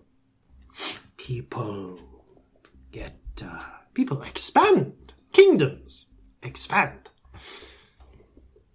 I see. Very, very costly war. Need good source of funds. You know who rich? Who always looking for new merchandise. Yeah. She gives Celestia a dead stare. Grins, her teeth are sharp. Other hobgoblins! That too. And behind them is the money. And sometimes elf. Always in distance. Rarely get hands dirty. Have goblins for that. Have hobgoblins for that. Bankroll Song. Long, long, long ago. 70 years. More. Long journeys. I live. I get free. People. Except when they not. So, elf. Are we people? Yes. Were we always? Yes. Pretty words. Maybe action line up. Maybe not. Good thing tea not poisoned. Maybe if action not line up. She looks down at the tea. Wouldn't blame you. Smart elf. Words aren't enough. She nods, takes a sip. Action matter. Will you pour tea? Yes? Thank you. Forgive manners, please. Thank you. I pour the tea. So, you come speak to Zencha, 30 cutthroats. I see you are Fisher. Not Fisher King. Work for... not quite.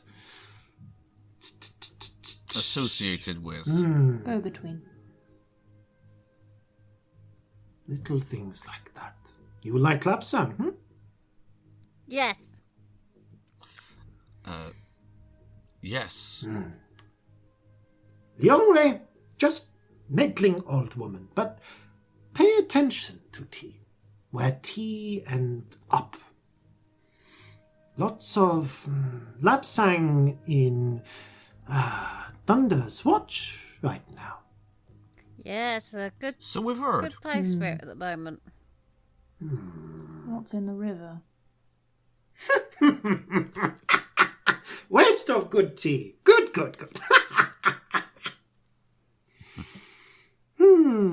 Orcs. Song hobgoblins. People. All same. You have girl on ship. Song girl.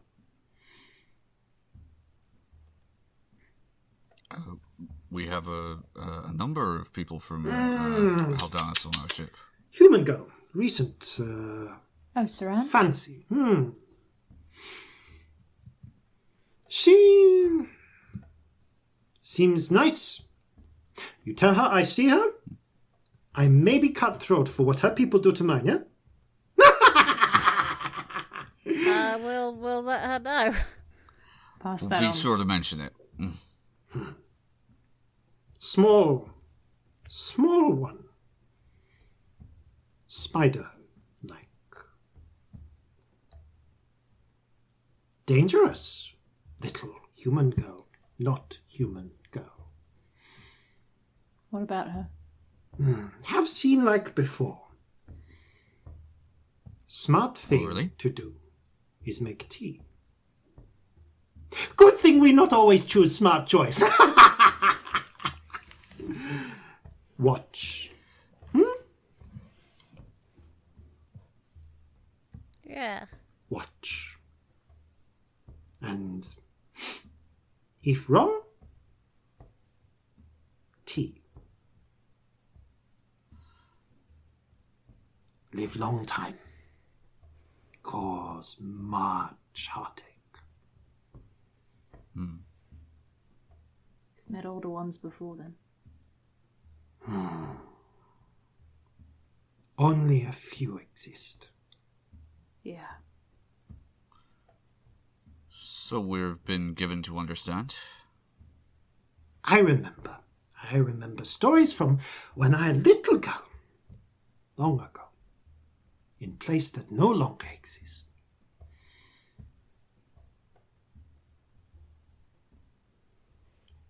If you are ever in Hongguao, watch out for spider. Similar, not same. Similar. Do not know what. Long. Old. We heard about that from somebody else. Long time. Many webs all over. Keep that in mind. Yeah. So, not fishers, but working for fishers through tea. What would you bring to Zhenjiang?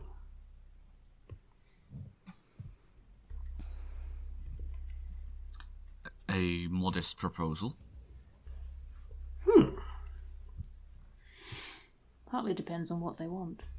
Yeah. Very much, yes. But depending on what it is they want, we might be able to do a favor for them if they were willing to do a favor for us. What you want, what you offer. How do things end up ideal for you? There isn't a big old gang fight tonight, but I don't think that's an option, really. That would be pretty ideal. I mean, if we're talking ideal, that would be absolutely ideal. However... You are taking kettle off stove when already boiling. Yeah, it's a bit late, isn't it? yeah. I suppose what we want is it resolved with as little bloodshed as possible. That would, again, be pretty ideal. A question. All of you are pretty truthful about your intention right now, aren't you? Yeah. Haven't lied. No, what's I'm in the paying tea? attention. Okay, do you want us to let you know if we're lying? Let me know if you're actively lying at any point, please. Haven't Okay. yet. I'm super careful about my lies. I know you are. Except when I'm not. I mean, would you like full transparency? Not a fan of the bowstrings or the five friars, if I'm honest. You, elf, Celestia, smart.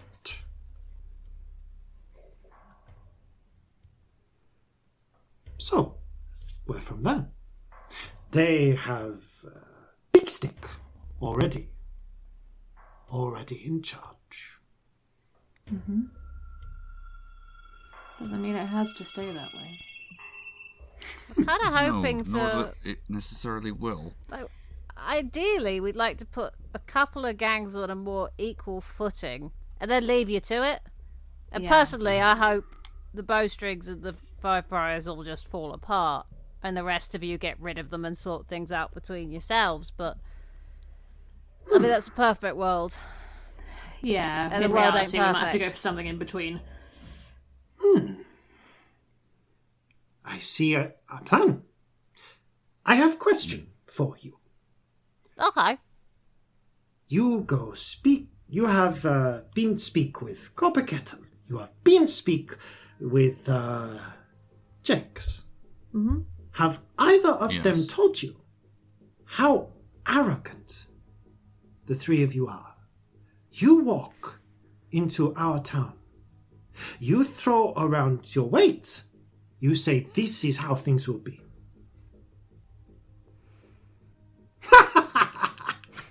That's fair. I mean, you're not wrong. What you think, boss? And there is a...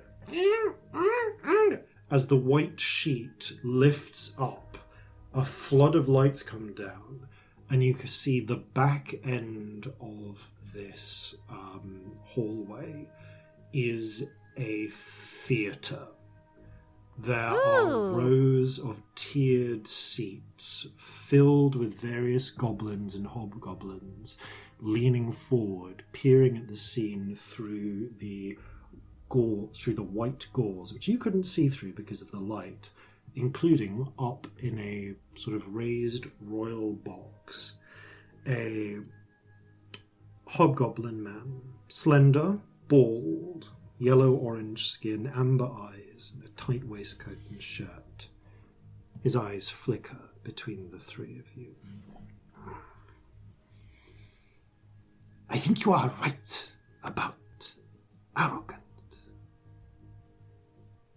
But power.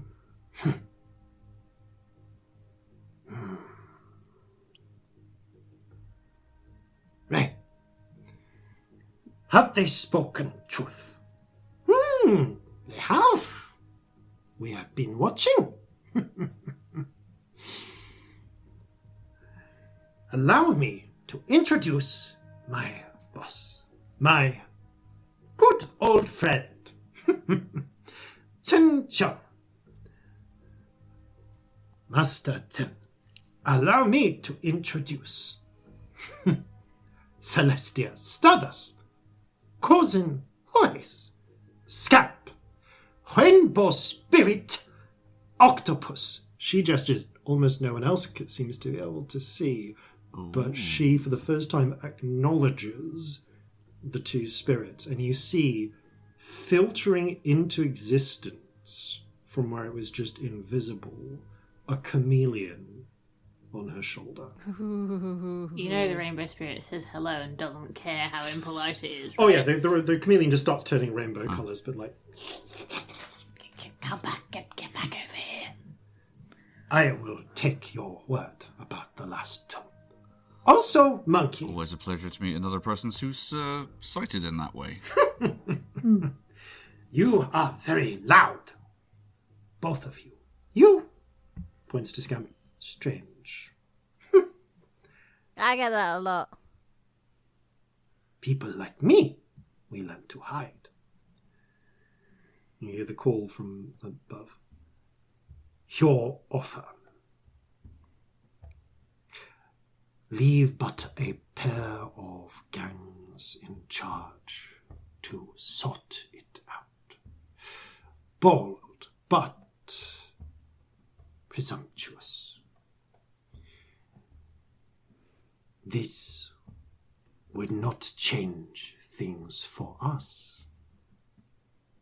A little, somewhat, but I think of myself as father to all goblins in Newmark.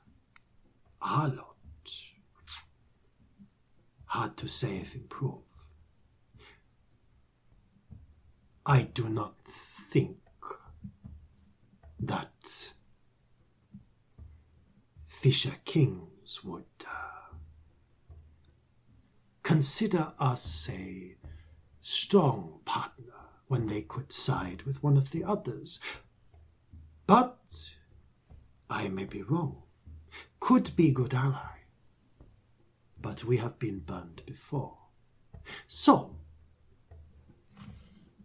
I'll make you a counter offer. You need soldiers. Fight is coming up with Ossyria redcoats. Does it matter, do you think, to us with what colour coat the orc wears, or the halfling? But I can gather for you a band of capable fighters for pay. Hard coin, and you will get your people. How much? 3 months' wages for each member. Altogether. Sorry, I just need to double check the precise numbers on this one. Yes. Altogether, 3,000 gold crowns. Would that be comparable to what an equivalent number of professional soldiers would cost? Oh, on a longer contract potentially. Roll a history check. Okay. Natural one, but lucky. Okay, that's a 19. You don't know what the general terms are. You've only your own experience. You feel like he's probably... You don't know if he's shafting you on the price or not. It sounds like it's pricey, but probably because he knows you're tight on people. Mm-hmm. He's not... It doesn't sound utterly outrageous, but he is leveraging his position. Yeah. Out of character for a moment, because I think I would know this in character, but I totally don't out of character. It's more a question for Sam. How much gold have we got currently? Oh, right. In our I feel own like it's like 16 grand coffers. and we need 12 for a ship. Yeah, 1 second, I can tell you. So we could do this in my head, and it might be worth it, but yeah. Well, we have 4,000 gold that we've just got from the situation at the Institute. We have banked 11,620. We could totally do this on a ship. Yeah. Because, we need 12 for a ship, don't we? Yes. Of course. I believe that is... We haven't said No, any of this you haven't said out this loud. out. Yeah. But he does continue. Yeah, no, this is all stuff that we would know just You just have a moment where you I'm can't just think making of sure it. I can think about it in character properly, yeah. And, of course, there are other options. Mm-hmm. Let us not forget the 1,000 crown bounty on you right now. He looks at Corzin. Leon Ray coughs. That is most inhospitable. To be honest, I wasn't quite so sure whether or not I should be flattered or insulted. And you hear a door slam open, and looking back behind you, you see... Oh yeah! You see a young hobgoblin woman, tall, long black hair and a low ponytail, yellow-orange skin, amber eyes, wearing horn-rimmed glasses, a waistcoat and a shirt, and a distinct familial resemblance to Sen Chiang, saying, "I'll say it is unhospitable. Father, how dare you? Huisin, you are showing disrespect in front of these guests. I am showing disrespect. Don't bring up the fact that those bounty hunters approached you about their bounty in front of them. You have invited them in to be your guests. I will not hear a lecture from you." At which point you see Leon Ray. Sip some tea and not currently look at anyone. I think maybe this is a good time for a sip of tea. No. Listen, I have a prior arrangement with these three. They have my card and everything, and you realize this is the same woman. That was who it was. Yep, this is the same woman who sent you the card to meet you at Sue Snide and Sneer, from Sue Snide and Sneer, the lawyers, and who wanted to make an introduction to you. And she does kind of look like a clerk as well. Like, I am in the middle of... Oh, I'm sorry, did you have any more to add? Consider my offer. When my wayward daughter is done with you, we can speak in a less formal setting. To reiterate, your offer is 3,000 for some soldiers. Did you want to be involved in anything else, or not? If you can win out, by all means we will consider membership, but I have my doubts. Well, something for you to consider. If we do win out, we have the ability, and through us you have the ability, to reshape how things work in this city quite significantly.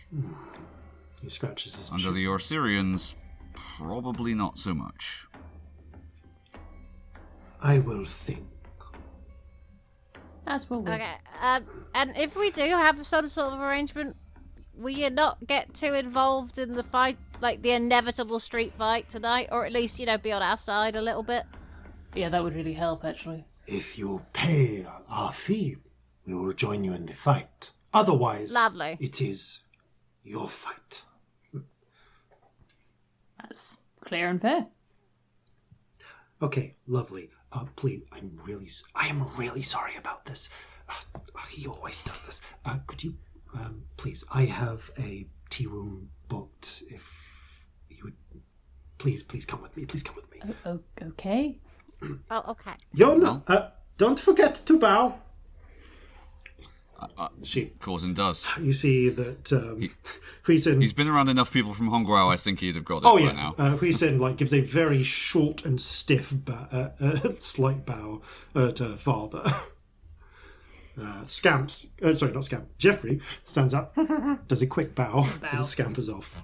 Totally bow. And she pours you out, and you watch as essentially the court of the 30 cutthroats watch as you leave, as they begin chattering among themselves. Leon Ray up with this. Thank you for the tea, meaningful look. Don't cause too much trouble.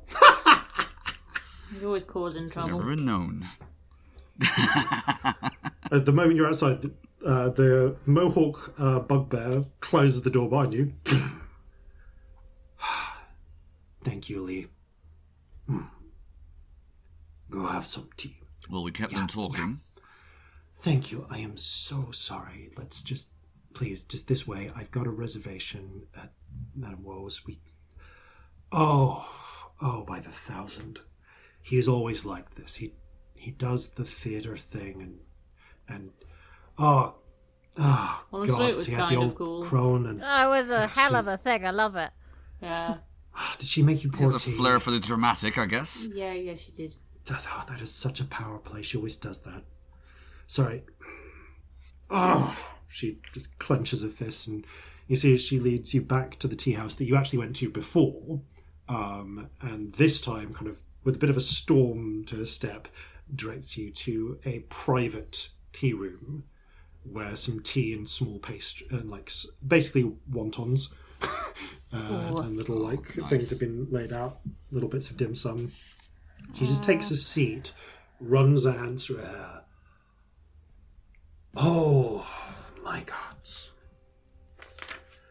Sorry, where are my manners? Sen Hui Sen, pleasure to meet you. Pleased to meet you properly. Yes, you might know me by my pen name. I write under Tammy Cowper in the newspapers. sometimes. She rubs her forehead.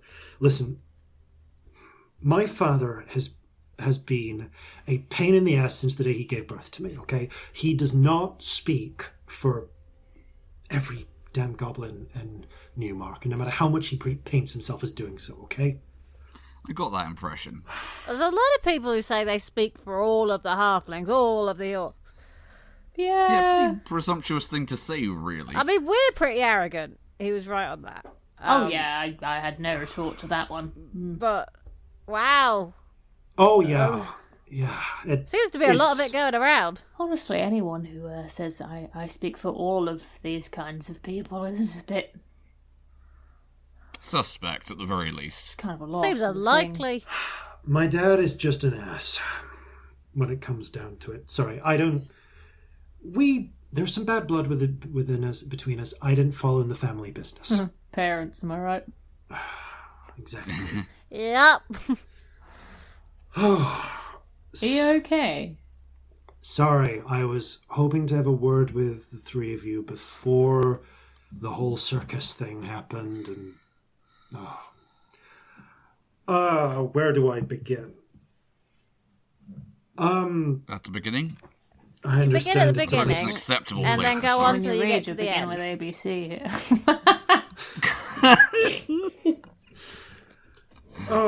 Every serious conversation this happens. I know. Okay. So first of all, hi. Right. Where to begin with? So, as I said, Sen Hui Sen, call me Hui Sen, or Hui, it's shorter. Don't call me Tammy, that's a pen name, but you can't write with a goblin name and show up in a newspaper around these parts. Oh dear. It's a fact of life, unfortunately, but it is what it is. Okay. I'm very interested to speak with you. I heard of you through some people I know. So professionally, I guess. Well, I'm interested to know what you would describe yourselves as. Freelance revolutionaries? Yeah. Okay, that lines up. I would like to call myself a Also, lawyer. shantyman, captain, and mage. Hello. I'm just Scamp. Yep. The Kraken's Bane, right? Yeah. I've heard. That's right. Been really excited to meet you, but then I found out that you were in cahoots with the Deadeyes, and I was a little reluctant to approach, but then the whole Heroes of the Hound thing. Sorry, I'm getting all fumbled over things. So I'm a lawyer, or I would be a lawyer, but you can't cast past the... Okay, I am running all over myself. Let me start again. Hi. Call Hello. me Lee. And by reputation, I've heard Celestia. May I call you Celestia? Of course. By all means. May I call you Corzin, Captain Horhace? Of course. And may I call you Scamp, please? I mean, yeah. Call me if you like, really. I'll call you Squinky then. Yes, I'll be Squinky. Oh, okay. I didn't think you'd actually say yes to that, Squinky, but sure. Clearly never met them if you didn't think they'd want to be called Squinky. I really haven't. In fact, your reputations have been interesting to me. So I am. Well, I'm not a lawyer. They don't let you. You need to be sponsored to take the bar.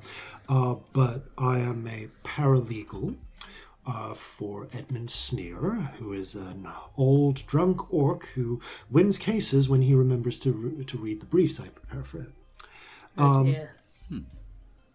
She just makes a sort of gesture which is half, that's the way things are, and half, I'm done with this. Not, of course, that I would ever say such a thing outside of these nice private walls. Quite understand. all smiles outside. All smiles. Now, my father believes that my calling is a waste of a good education and a lot of money, especially since our falling out. What would he have you do instead? Oh, I think he'd either have me work in the family business or use my understanding of the law to support the family business. But I kind of went into the law in the hopes of finding justice. I didn't stay in the family business either, I understand. As someone who is quite intimately familiar with the law, let me tell you that the law and justice are cousins, but they don't always meet up and shake hands. We're quite aware, yes. Yeah. Nevertheless, I personally try to stay within the law, at least. Well, I've always wanted to try and stay within the law and avoid. Sometimes it's just hard, though, family isn't it? business. Yeah, it can be. But, you try. But I have friends who don't so much. I don't know if you're familiar with the Night Burgess. Mm-hmm. Cool. Fantastic. Well, The escorted one. Yes, we did. Good. Okay, well, in addition to they smuggle all sorts of things, and that includes people who've managed to escape bondage, particularly in the cotton states, but also elsewhere. And a lot of them get funneled to here, or to the other immigrant cities. And some friends, long-term colleagues, and I have tried to find safe places or ways home. We used to work with them more, I'm told, a few decades ago, before they started to fall apart. But we still have some contacts with the Lantern of the Scarlet Winds. Ah, Oh, I think we've met the captain. Yeah. yes. She sometimes takes people who have wound up with us, and if she can, takes them back home, as it were, for if there's still a home for them to get to. Otherwise, we do what we can here, or some will go back to Porto Emicidio. And again, I've not always been 100% comfortable with that, but I've kind of grown up around the like side of the law, and I understand it's necessary. It's a means to an end most of the time. Honestly, Porto Homicidio is pretty alright. But no, we're all fans of Captain Yao. But then I heard about your ship. It came to me through the... What did you hear? Well, it came to me through the grapevine. There's a person that... Grapevine. Do they grow grapes around here? They can in a couple of places. If you go a little bit more to the north, you get more grapes. I think they grow them in. I think there's a couple of vineyards in Pohoi, but they need the hilly territory. There's a friend of a friend by the name of Little Man, who I understand is quite large. Oh, we've met him. Yes. He was great. Well, word came through a few different friends that a new Scarlet Wind had showed up and had stolen a vessel for another one, and that suddenly the 3 had become 5 again, and that got people wondering, maybe there's life in the old story. So I heard about Captain Horhace, and I wanted to meet him. And then the first thing that I heard about you is that you were working with the Deadeyes, and I wasn't sure. No offense. It's okay. I understand. No, you haven't had the best time with them. Everybody in that side of things hates everybody else. Most of us... Yeah, we So noticed. we've been finding out. Most of us try and survive. We keep our heads down, we do our jobs, we try and get by day to day. And some of us are tired of that. I can understand. I don't know what it's like for... I really don't know what it's like in Jova. I've never been. I don't know if you've ever lived somewhere where you have to smile all the time. Where frowning might get you out of a job or worse. It wears you down. I've been to such places. Well, we live in one. All of this, all of Sunder, is one. But it doesn't have to be.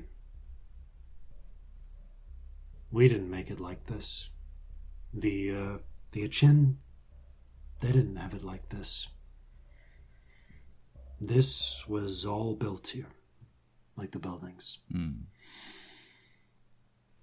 It's got some pretty deep foundations, but unlike my dad, I like to believe that there is possible change, difficult as it can be. And the fact is, he's grown up with it. It's been his whole life. It's been all of our lives. And it's hard to imagine the difference sometimes, because they don't really let you. And it's very easy to get mocked for trying to do something different. And then there's always there's a tension, you know? I mean, just listen to the sound of my voice. Every day I have to wonder, am I playing their game? Am I buying into this? Or am I doing what I need to do to get through the day and find whatever tools I can use to make things better?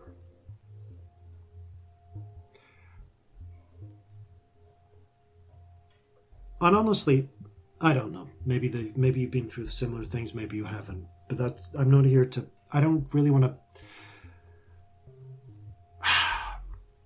Talking about it is all good and well, and feeling sorry is all good and well, but I wanted to talk to you because you're people of action. I hope so. I'd like to think so, yes. Very much hope so. I hope that you're people who can carry on the legacy of Captain Chen and the Scarlet Winds. And I had my doubts seeing you with the Deadeyes, but then I saw you fighting in the Hound, and there's hope, which is why I wanted to talk.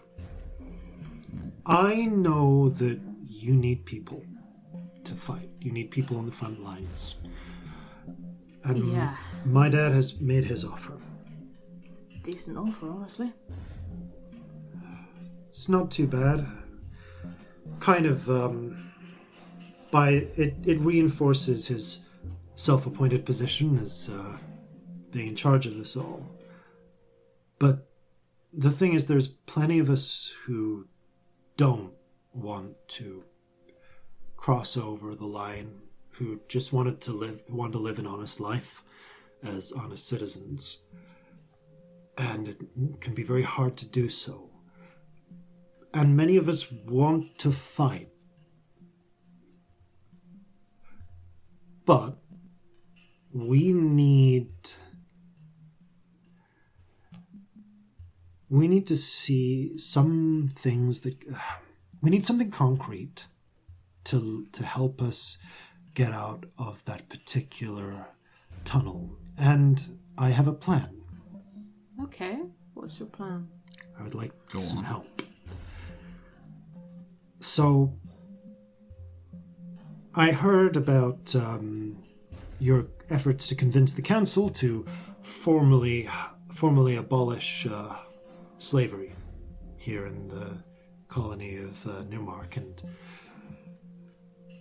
there is a lot more that'll need to be done beyond that, but it's a good start. And going forward, if all of this wins out, this revolution, we'll all be free. Mm-hmm. But there are degrees of freedom. My dad would suggest that we will be free to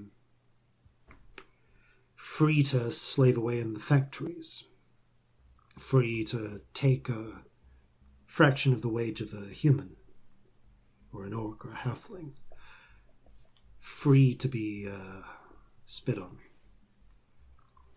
And as someone who can tell you that law does not equal justice necessarily,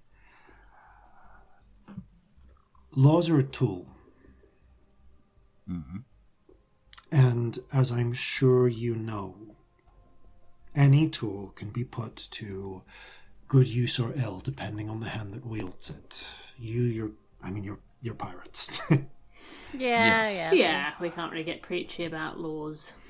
And Comparisons to tools is apt, though, I think. and a lot of the laws we have, and especially the laws going forward, will be written with a mind to be useful tools for the lawmakers.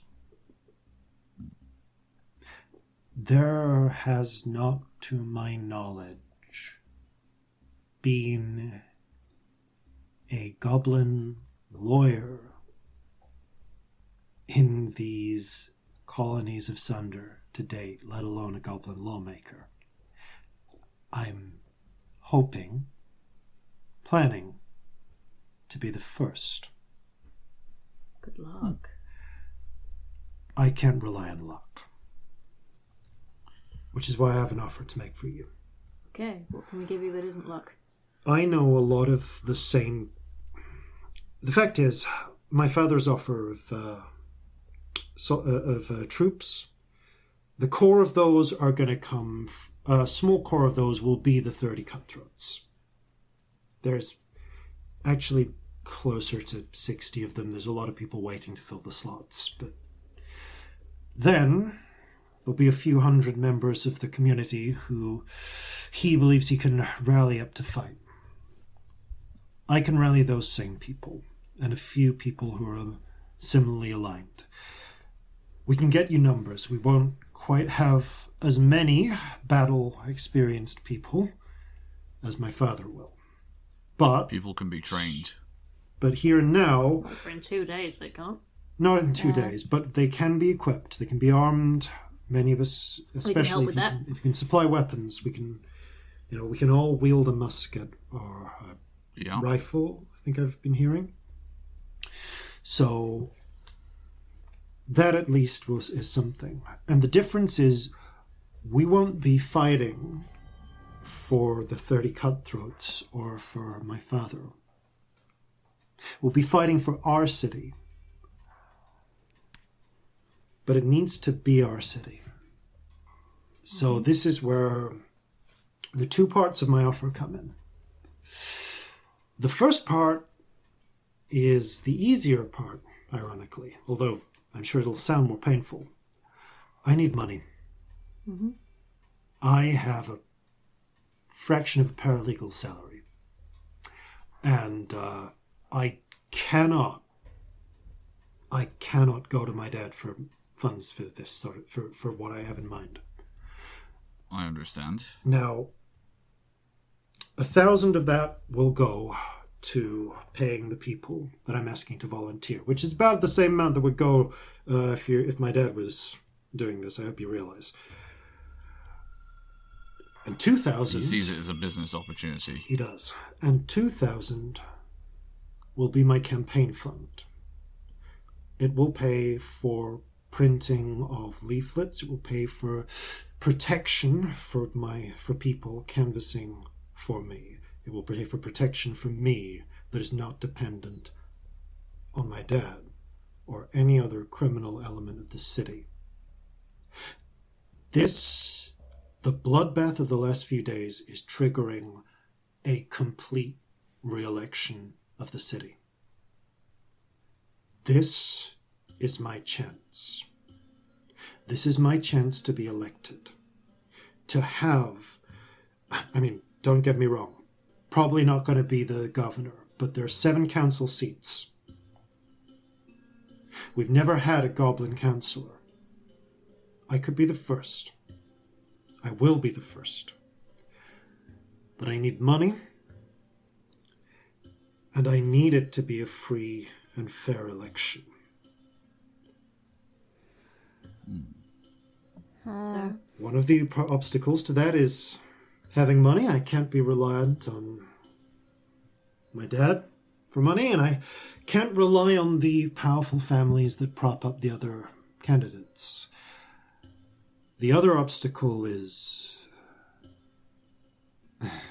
election interference. And the friars. She nods. Yeah. If we make a deal with one of them, is it really going to screw you up? If one of them is still around, if one of them comes out on top, if it's the friars, the council will be all orcs. If it's the bowstrings, the council will be all orcs. If it's the friars, it'll be mostly halflings. If either of them is still around, I've got about a cat's chance in hell. So you would need both gone? Yeah. I don't like doing things in a way that breaks the law, but... Oh, they're already doing it, though. Oh, yeah. But sometimes you need... Oh, this is the sort of thing my dad says, but you get my meaning. Yes, I think I do. Sometimes laws aren't worth keeping. That's the thing. I can't take any money from my dad because otherwise he'll just start doing the same thing and he'll be replacing... And everybody will say that the goblins are just threatening for votes. It can't be. It has to be a free election. Okay. Right. There has to be a goblin, at least one goblin, on the council. Or it's going to be everyone else writing the laws. Yeah. Yeah. Understood. Do you know of any other goblins who are interested in running? Oh, I have 6 candidates. The other candidates will run for every seat. I just, You need to start. It's a case of it. You need to get at least one to... Yes, I understand. Frankly, if you're on for all 7, there's a chance. There's enough goblins in Newmark to win a seat if they all turn up to the hustings to declare their votes. By the way, if I ever get seriously, if this independence thing works out, we've got to figure out some way of making votes not public, because the way it currently works is everyone's just got to go stand up on on some steps and declare who they're voting for, and you can see it. Really bad. It's the Osirian standard. Well, yeah, but in the situation we're currently in, that's basically akin to having a big "shoot me" sign on. Yeah. I mean, it is in every election. It just means whoever's got the biggest guns wins. Yeah. That's kind of how it works at the moment. And I hate to ask this, but in addition to the 3,000 gold crowns I'm asking you for, but I'm just coming to you head in hand on this. I can get you the people, then that's my bargaining chip on this, but and it's cheap, and I know it'll be cheaper to go to my dad on this as well, but that's not the way. If it helps with your other thing, I'm sure once the other gangs are taken out, my dad'll probably fold in with whatever the Fisher King thing is, but Alright. I don't really care about that. That's not what I am here for. No, I understand. You're, You have something much more important. Yes. It's not easy. Listen, my dad has talked about them before. Fantasized about, taking them down if he ever had the power. So I can tell you what you need to do. Mm-hmm. Okay, well that'll help because Extremely taking them helpful. down is where we're coming up short here. So what? The gang How? We don't have a lot of time. Both the Bowstring Boys and the Five Friars they're kind of held together by a mixture of fear, respect, and family bonds. But they're not as together as their leaders would have you believe. I got that impression, but what are you suggesting? Each of them stays in charge because they are strong. It's the reason my dad does the whole literal theater thing. It's status. I mean, it was it's pretty showing It was amazing, honestly. But yeah, theatricality. It works. They need. as somebody who knows theatricality pretty well, he's fucking good, honestly. It works on us, really. Well, Yeah. or it doesn't, depending on your opinion, because we don't go, oh, we're scared. We go, oh, pretty. Well, each of the leaders we spoke to had their own unique way of displaying their power, such as it may be.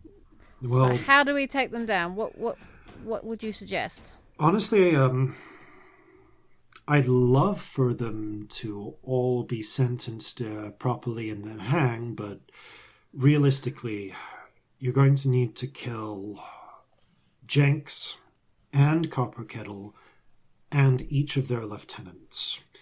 Jenks has a cadre of about, I think, 5 close lieutenants who are all part of his personal boxing ring. If you've seen him or seen him around, you might have seen them. They've got pretty distinctive weapons. Yeah. I think I saw a few, yeah. From Not what I much understand, personality other than weapons. Like, who names themselves after a weapon? Knife does, apparently. the names are Jenks trying to be funny, and the fact that they go along with it should give you an idea of his level of respect and fear. Right. Regardless, each one of them is in their own way, carries some weight. They could serve as a successor. If all of them are gone, or certainly enough of them, it'd throw them into chaos at a time when it would take weeks to get back together, which will give an opportunity to the Deadeyes and your Fisher Kings, but also means they aren't going to be able to interfere with the elections. Okay. Copper Kettle's family is big and not as closely knit. He has a bunch of cousins and so on, but ultimately it's him. He's holding it all together. So if he goes, the rest scatter? More like fall into a bunch of internecine infighting. But Yeah, it's there's his pub, isn't it? Yeah. Him, he has he has 5 close siblings as well. A couple of lieutenants and three snipers. If all of them go out and him, then everybody else is basically just not so much muscle as, hired knives, almost. That's the backbone of the Five Friars. Mm-hmm. I mean, you could, and I'm sure it's the same, I'm sure if you took out Azra and Adine over in the Deadeyes, you'd have a similar problem. But if they all go down in quick succession before they can come together and reunify under a new leader, that's going to give me An opening. the opening to try and win an election. This is considerably more important than what we've been talking about. Yes. This is sort of the future of not just this this city, but so much more. Terrifyingly short time to try and off 2 gangs in. Do we need to get them both off? Like, well, they seem to be perfectly willing to fight each other. Is there a situation where we can get both of them at each other's throats more than they already are? really? I don't really know. Pop Kettle doesn't do his own dirty work, we've heard from everybody. Yeah. So I don't know if he'd even fight, but if we distracted some of his people to leave an opening for us... Well, there's going to be a big fight tonight. That's inevitable. could If there's we get one in fewer there? party in that fight, we've got Azra's lot on our side. We do. We've got enough to take on one of them in the big old gang fight, what's inevitably going to happen. I can't believe If we I would could- love to murder Copper Kettle or the others, to be honest. They know, both right? suck. Either would bring They me were a great both, amount everyone's of joy. but- awful. Well, the thing with the with Azra is they also have the repeaters, so every one of them they lose, Azra gains. Yeah, but isn't Azra short on some repeaters at the moment? And some get pinched. Word on the grapevine is that grapevine Jenks again? has those. Right, so Well, we've got to get those back. possible it Then. might be worth going for Jenks first, so that Azra would have them in the fight against the not bowstrings, the other one. Friars. Friars, there we go. So Yeah. it's been a long day full of many words. There's so many It's people. alright. So many Right, crime you friends understand. to make. Oh yeah, I know. I deal with words literally every day. That's why I wear glasses. If we I manage wear to get glasses, rid but not of... because I deal with words. I want glasses. I don't have any glasses. We'll get you some glasses. We'll get you some fancy smoky ones or something. It'll be fun. Ooh.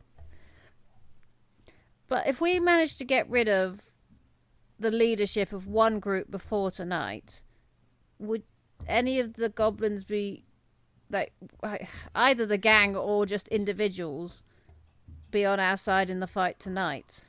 If Yeah, I what sort can of time?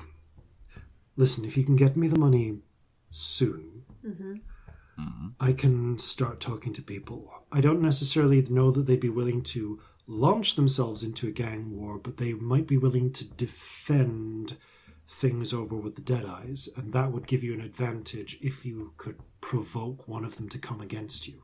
Even back up. Oh, we're really good at provoking people. Yeah. That's sort of what we do best. Honestly, if the news got to one of the two gangs that you were siding with the other, that'd do it. I mean, that's happened.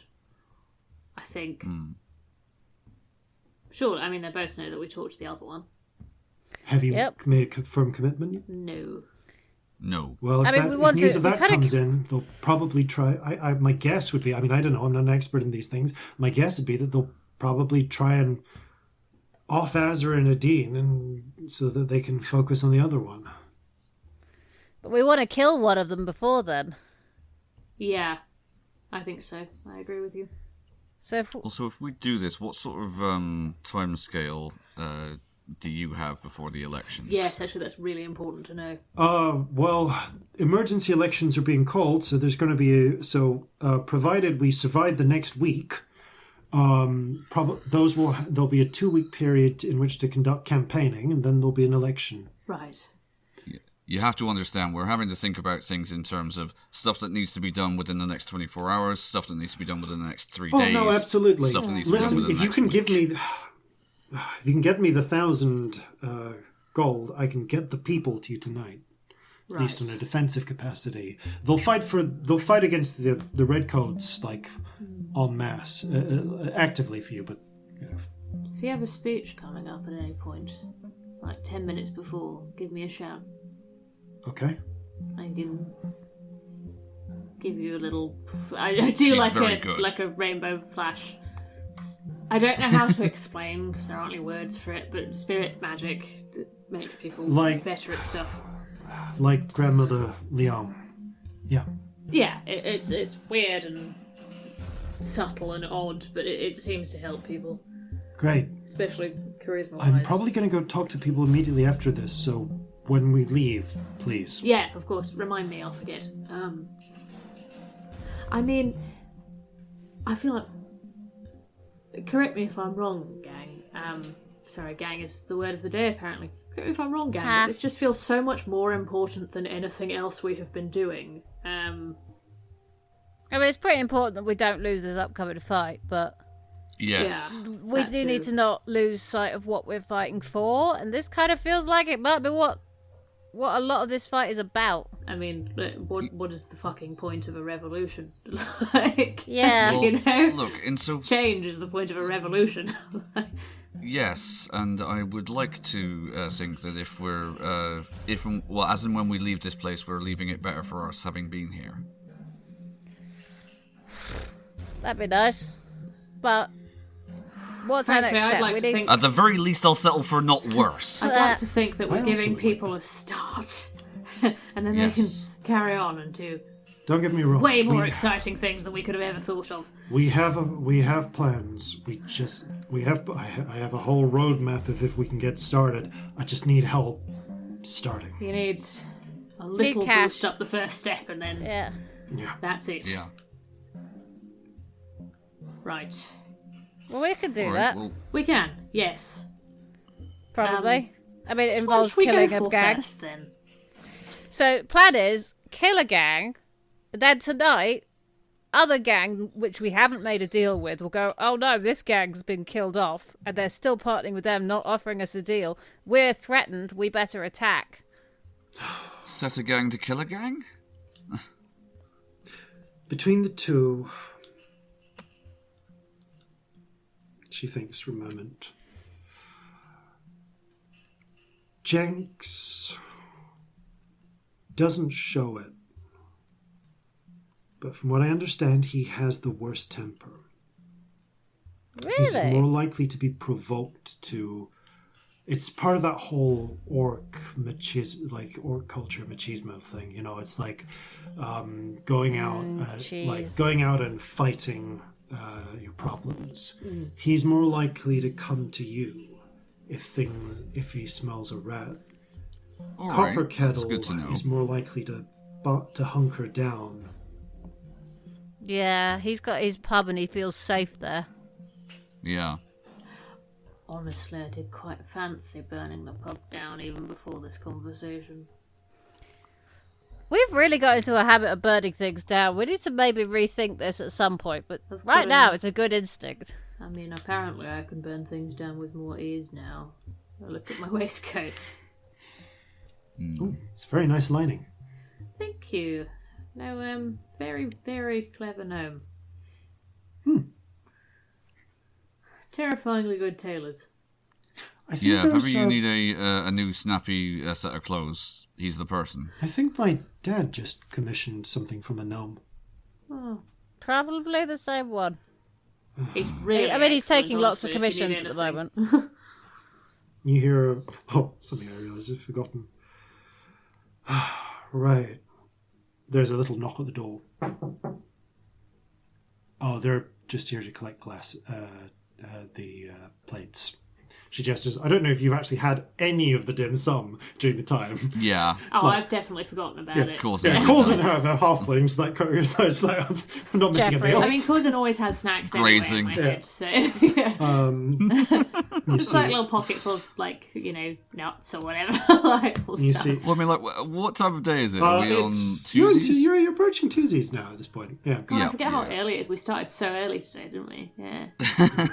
The door opens and a waiter comes in to clear the things, and you hear a sort of sound. Marjorie! And something scurries. You look down and you see Marjorie's little prairie dog mural forms peering over something, and something scurries along the floor and up the table, and you can't and you see Hui Sin kind of looks down and goes Bausch, Baoshi. And you can see that something scurries up the table leg. It's a little furry creature. It kind of almost makes you think of an elongated hedgehog, like full of but it's less like spines and more like lots of bristly fur. It has a kind of, it's curious. It's got almost like a sheen to the fur, like a glassy crystalline sheen. And you can see that there's streaks down the back of black, silver, and gold-looking fur. Little thing scrabbles up and then starts nibbling at the metal chopsticks, actually. And the waiter's like, come here. Excuse me, what is this creature? I've never seen one before. Who is this little friend? Sin smiles like, okay, just hand your chopsticks to the waiter. It's fine. Do any of you have like a couple of copper pieces? Yes. Yeah. Pop them on the table. The little furry creature immediately scrambles over to it and starts nibbling on the copper piece. Oh, hi. Oh, sorry. This is Madame Wu's. We don't. It's actually apparently it's all the way from all the way from Haldanis. I think actually from Song, if I remember correctly. This is okay. Baoshi, say hi. The little creature looks up and wiggles its nose. Hello. At you. Okay, you can probably feed her a copper. Give it to Scamp because I know they want to. Yes. Hello. Sheets metal. Hello. Yeah, like not just metal, but a lot of it. Metal, certain types of rocks. Ooh. Yeah, no, these used to be much more common. They're kind of there's not a lot of them left these days. I think Madame Wu had one, managed to get one on a trading ship at one point. Grandmother Leong tells stories about these when they were more common. They train them to sniff out gemstones and other types of minerals. That's clever. Yeah, I forget why what exactly it was. Apparently they're really not common back, back home. I was born and raised here, but, back in the old country. I think they're being hunted by something. I don't know. But there's not a lot of them left now except as pets. But no, they'll sniff out gemstones, precious metals. Look at this one. Someone's been feeding you. Strokes one of the gold sort of spines, and it's weird. Like so gestures over. You can stroke her. It's okay. Okay. Yes. It's like stroking fiberglass. Oh. Interesting. It's like fiberglass and like a little bit more wiry near where the black, gold, and silver streaks are. Very interesting. Maybe I hate animals less now I have a cat. That's interesting. Oh, hi. It looks up and rolls into a little ball and then uncoils. Reminds me of a story Nora used to tell about a guy who trained magpies to find shiny things. Makes good noises.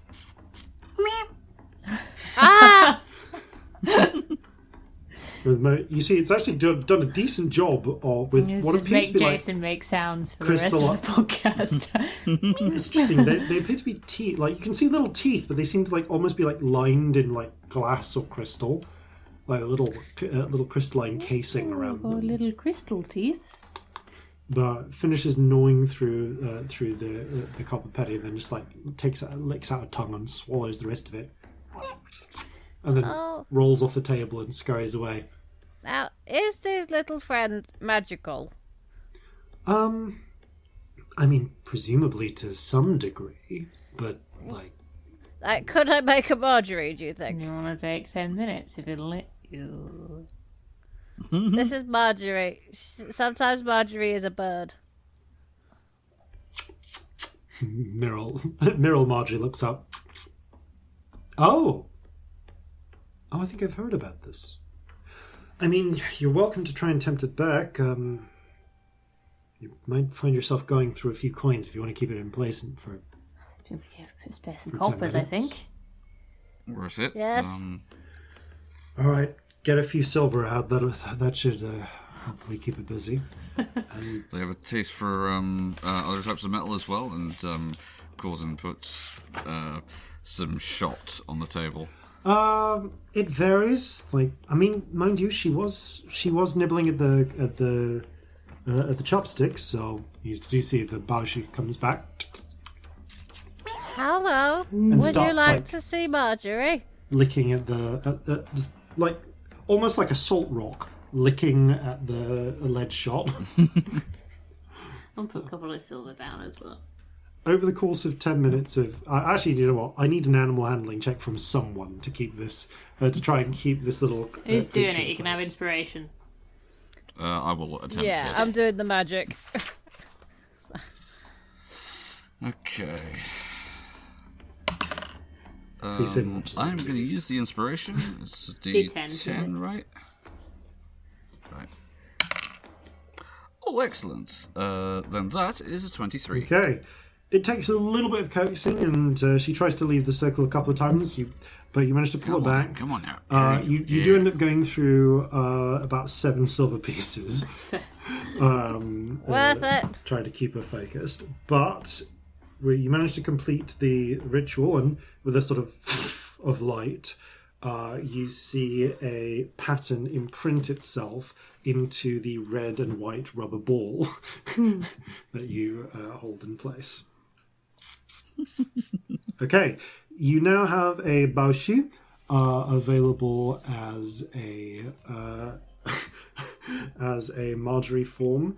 It kind of, you can basically use the stats for like a small, kind of like any medium-sized rodent, but it has the extraordinary ability to sniff out metal deposits. Okay. Cute. Badger will And work, won't it? gemstones. Yeah, Badger will work fine. Yeah, I think Badger will work probably fine the closest for that. one. Seeing that there's no more little treats to have, or perhaps just fill up, but the Baoshi gives another little lick of the lead shot and then scrambles down and skitters away. Goodbye. Coulson will retrieve any that aren't eaten. Most of them aren't, although one of them appears to be half licked away, which is a little surprising. I mean, yeah, that's made out of lead. That's... Oh yeah, you're not. What is its You're tongue not made sure of? what's on that tongue, but you realise that you probably don't want to get licked in the face by this thing. Yeah, just... He'll hold up the half shot, like, just bear in mind if it gets overly friendly. Oh, Marjorie Marjorie's looks never up. friendly. Like a little gleam in her fairy dog eyes. Oh dear. Jeffrey's going to lose all his fur, isn't he? Yep. Oh no. Oh, we have a monkey with a knife, and now your familiar can be a thing that eats metal. Disaster. Disaster is imminent. I look forward to that carnage immensely. I think we've spent as much time as we can here. Yeah. Yeah. We need to get you some money. Where's do. our money? Wallen? Well, the We're the worst. We are No the idea. the money is safely out of character. I believe the money is secured on the Yes, ship, yeah, the correct? cash- The money that is not Yeah. in the bank. The money is that's on not in the ship. bank is currently Yes, secured in the yes, ship. Yeah. Yes. The money is secured but available. We'll go and retrieve it. I have I have friends here. If you can please bring it back to here, Madame Wu will ensure that it's securely stored away. somewhere that she and I know we can get to. Excellent. And I'm going to go start talking to people. You said you could do like a little blessing? Or... Yes, I can. I just, hesitantly pop a hand on her shoulder and just give it a little squeeze, and there's a flash of rainbow from sort of the eye contact. I've got 10 minutes to use it. Seems to wear off after that. And don't get me wrong, if you completely tank, it's going to do absolutely nothing for you, but it'll give you a little boost. Little boost is appreciated. It's alright, I'm good at public speaking. I better be. Gonna have a lot of it to do. Good luck. And to you. Yeah, best of luck. We'll be back. She nods and just immediately strides off and out. With a little bit more straightness to her back. The Rainbow Spirit inspiration seems to be helping.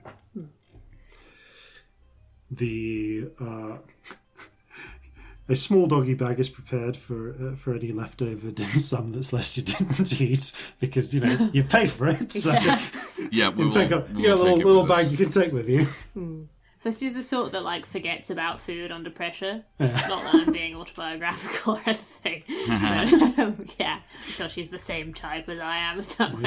Just pick at some food on your way out. Yeah. Oh, in an hour she'll be like, "Oh, I'm starving," and she'll eat all of it. But in the stressful situation, no food is happening. No food is happening. Well, I don't know about the two of you, but this certainly seems like the best, least worst option. I just can't think of another one we can take. Yeah, it's going to be a bugger having to take someone out before night, but... It's a fucker, but everything else seems pointless if we don't do this.